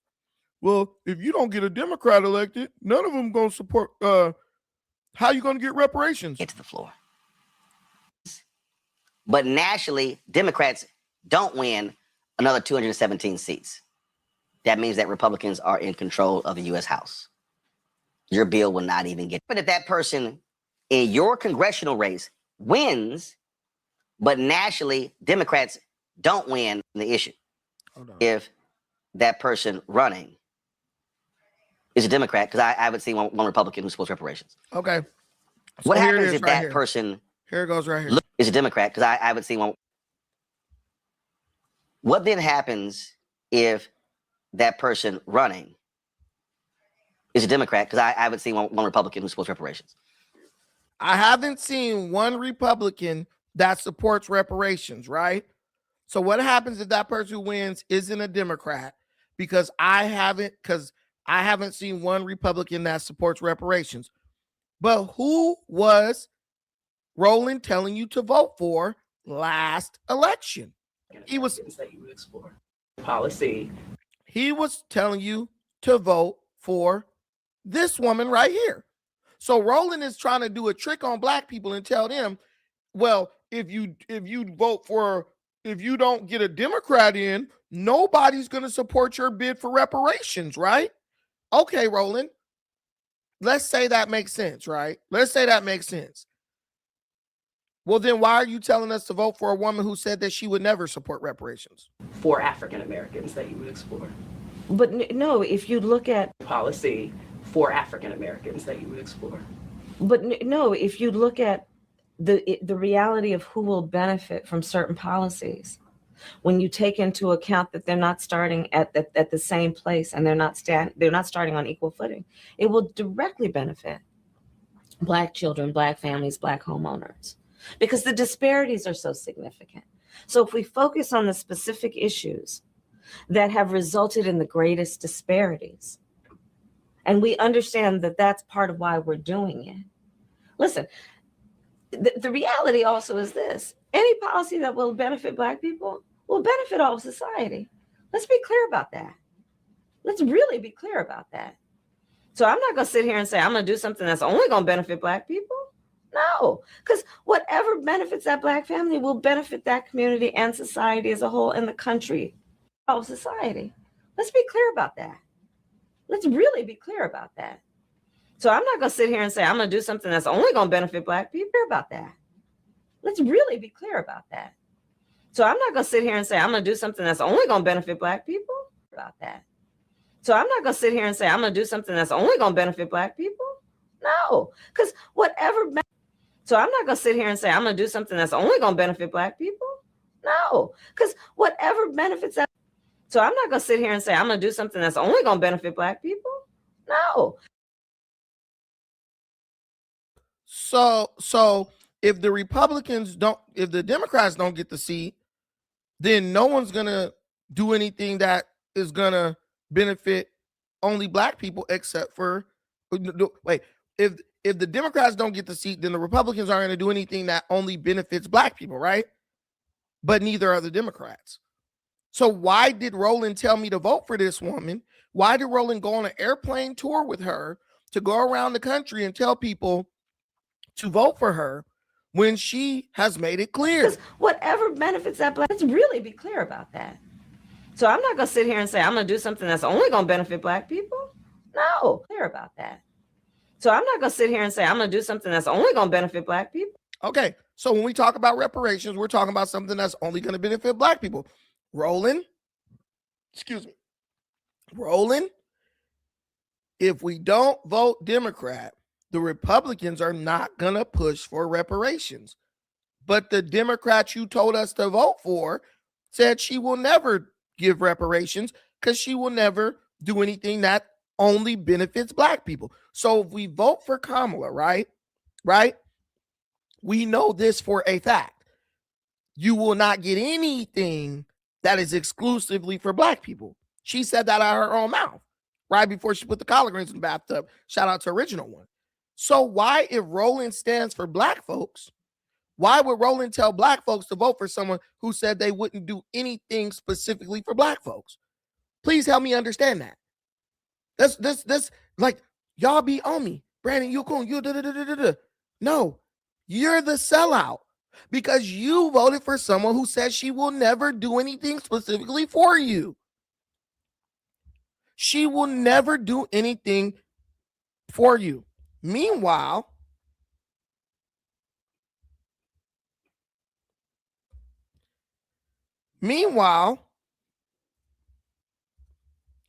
if you want to know, the only person who has done anything, right? The only person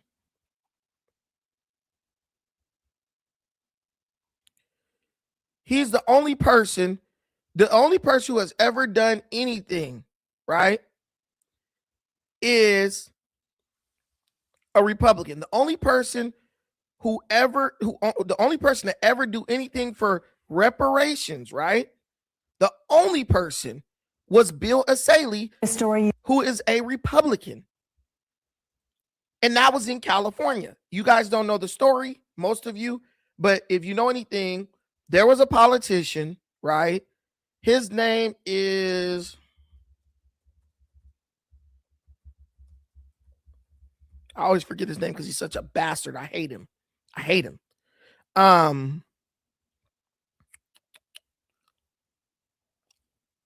Okay, yeah, Stephen Bradford, right?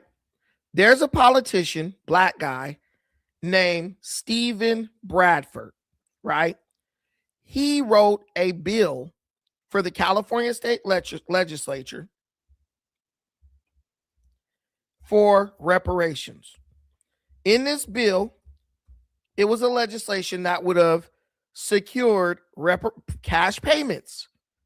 It would have secured cash payments for Black folks, the descendants of slaves, right? He's a senator out of California. He sits in the state legislature, and he drew up this bill for reparations. So all these Black people who supported him, gave him money, all that, they go up to Sacramento. They go to the state legislature. They are straight up celebrating because in their mind, they know that this son of a gun is going to motion to have their bill voted on by the California state legislature. And then that will move them closer to getting reparations, right? Right? Okay. So look, they get to the legislature. This fool gets in the chamber and he refuses to motion for the vote. Now you can get one motion and then everyone will say, okay, we'll vote on it, right? He wouldn't even motion. He wouldn't motion to have his own bill voted on. Let that sink in. He wouldn't motion for his own bill to get voted on. Now, this is the worst part.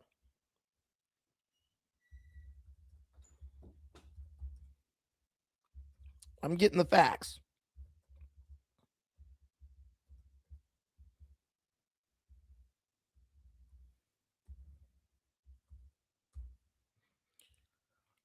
Okay, so currently in the California state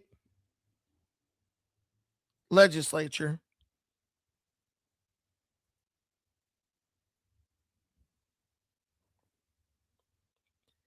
so you have 8 black people, right? You have 8 black people in the state legislature, like who can like motion to vote on this reparation bill. So if you get 2 people, if you get one who motions to do it and one person who seconds the motion to do it, they have to by law vote on it, right? This man wouldn't motion for a vote. No, they're just black. They're straight up black people. But look, so he wouldn't even motion to have his own law that he wrote voted on. And then here's the thing. If 2 people motion, then they have to vote on it. So if one person motions, they can say, okay, but we still not gonna vote on it. But if 2 people motion, then they both have to vote on it. Then they have to vote on it, right? He wouldn't motion to have his own bill voted on. And not a single one of those other black people in the legislature would motion to have it voted on, right? So the black folks is in the hallway crying, bro. This is a true story. They are in the hallway of the state legislature of California crying. Why would he write up the bill? Why would he take our money and our support?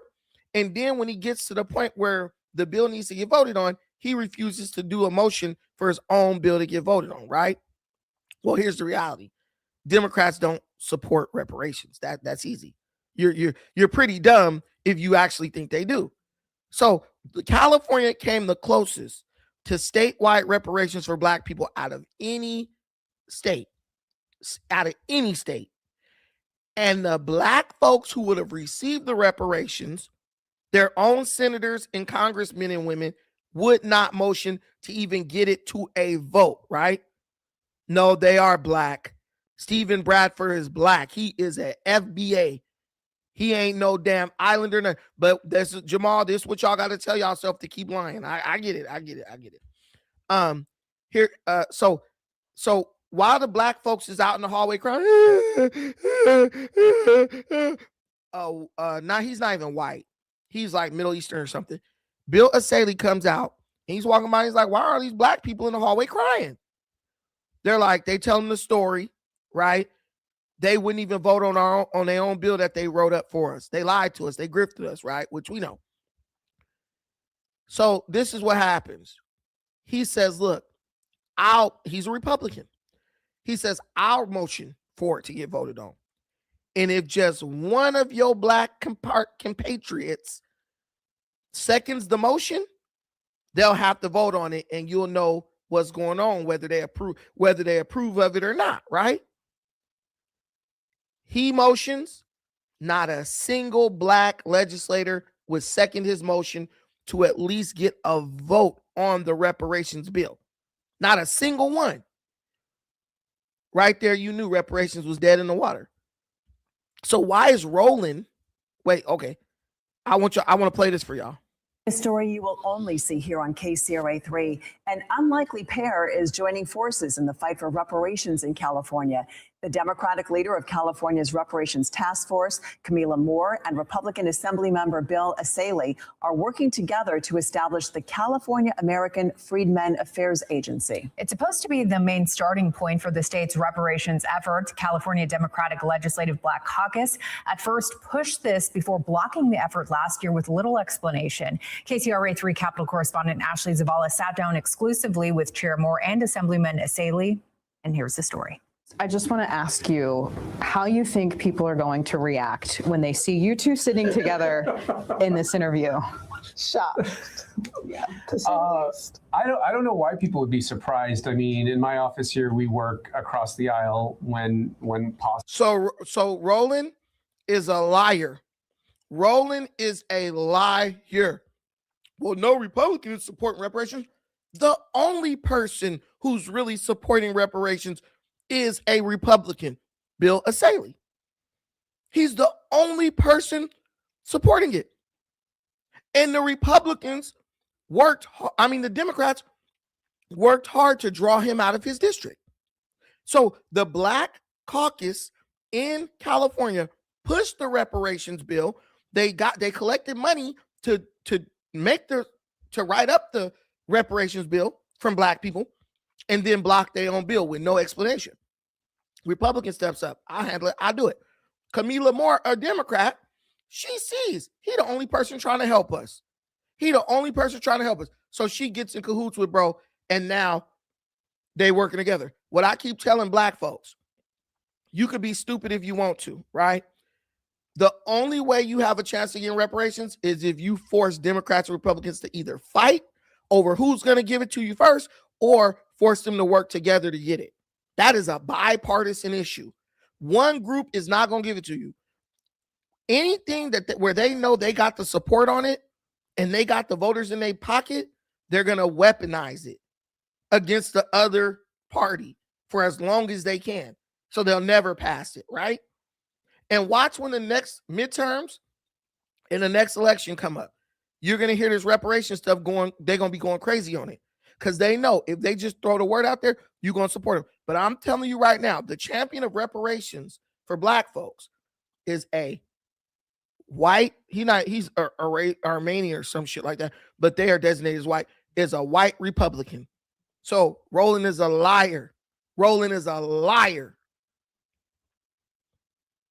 work with all members of the community, so it's not surprising to me, but I could see how it could be surprising to others. Yeah. When did you two start working together, talking? We met end of session last year. Ms. Moore and several others were in the gallery there, and they were being denied access and entry onto the Assembly gallery. I've never seen that before. And I just started talking to them, finding out what's going on. And really, I just felt it was a true injustice. And that's when our conversations started happening about, where they're coming from and what they're looking to accomplish. The California Reparations Task Force, we were a legislative advisory body. So our primary duty was to advise the state legislature, the entire legislature, not just the CLVC, but the entire legislature on the types of proposals, reparations-related proposals that they should introduce into law. Since then, we've been, relying on primarily the Black Caucus to do the right thing and introduce strong reparations legislation. This past, do the right thing and introduce strong reparations.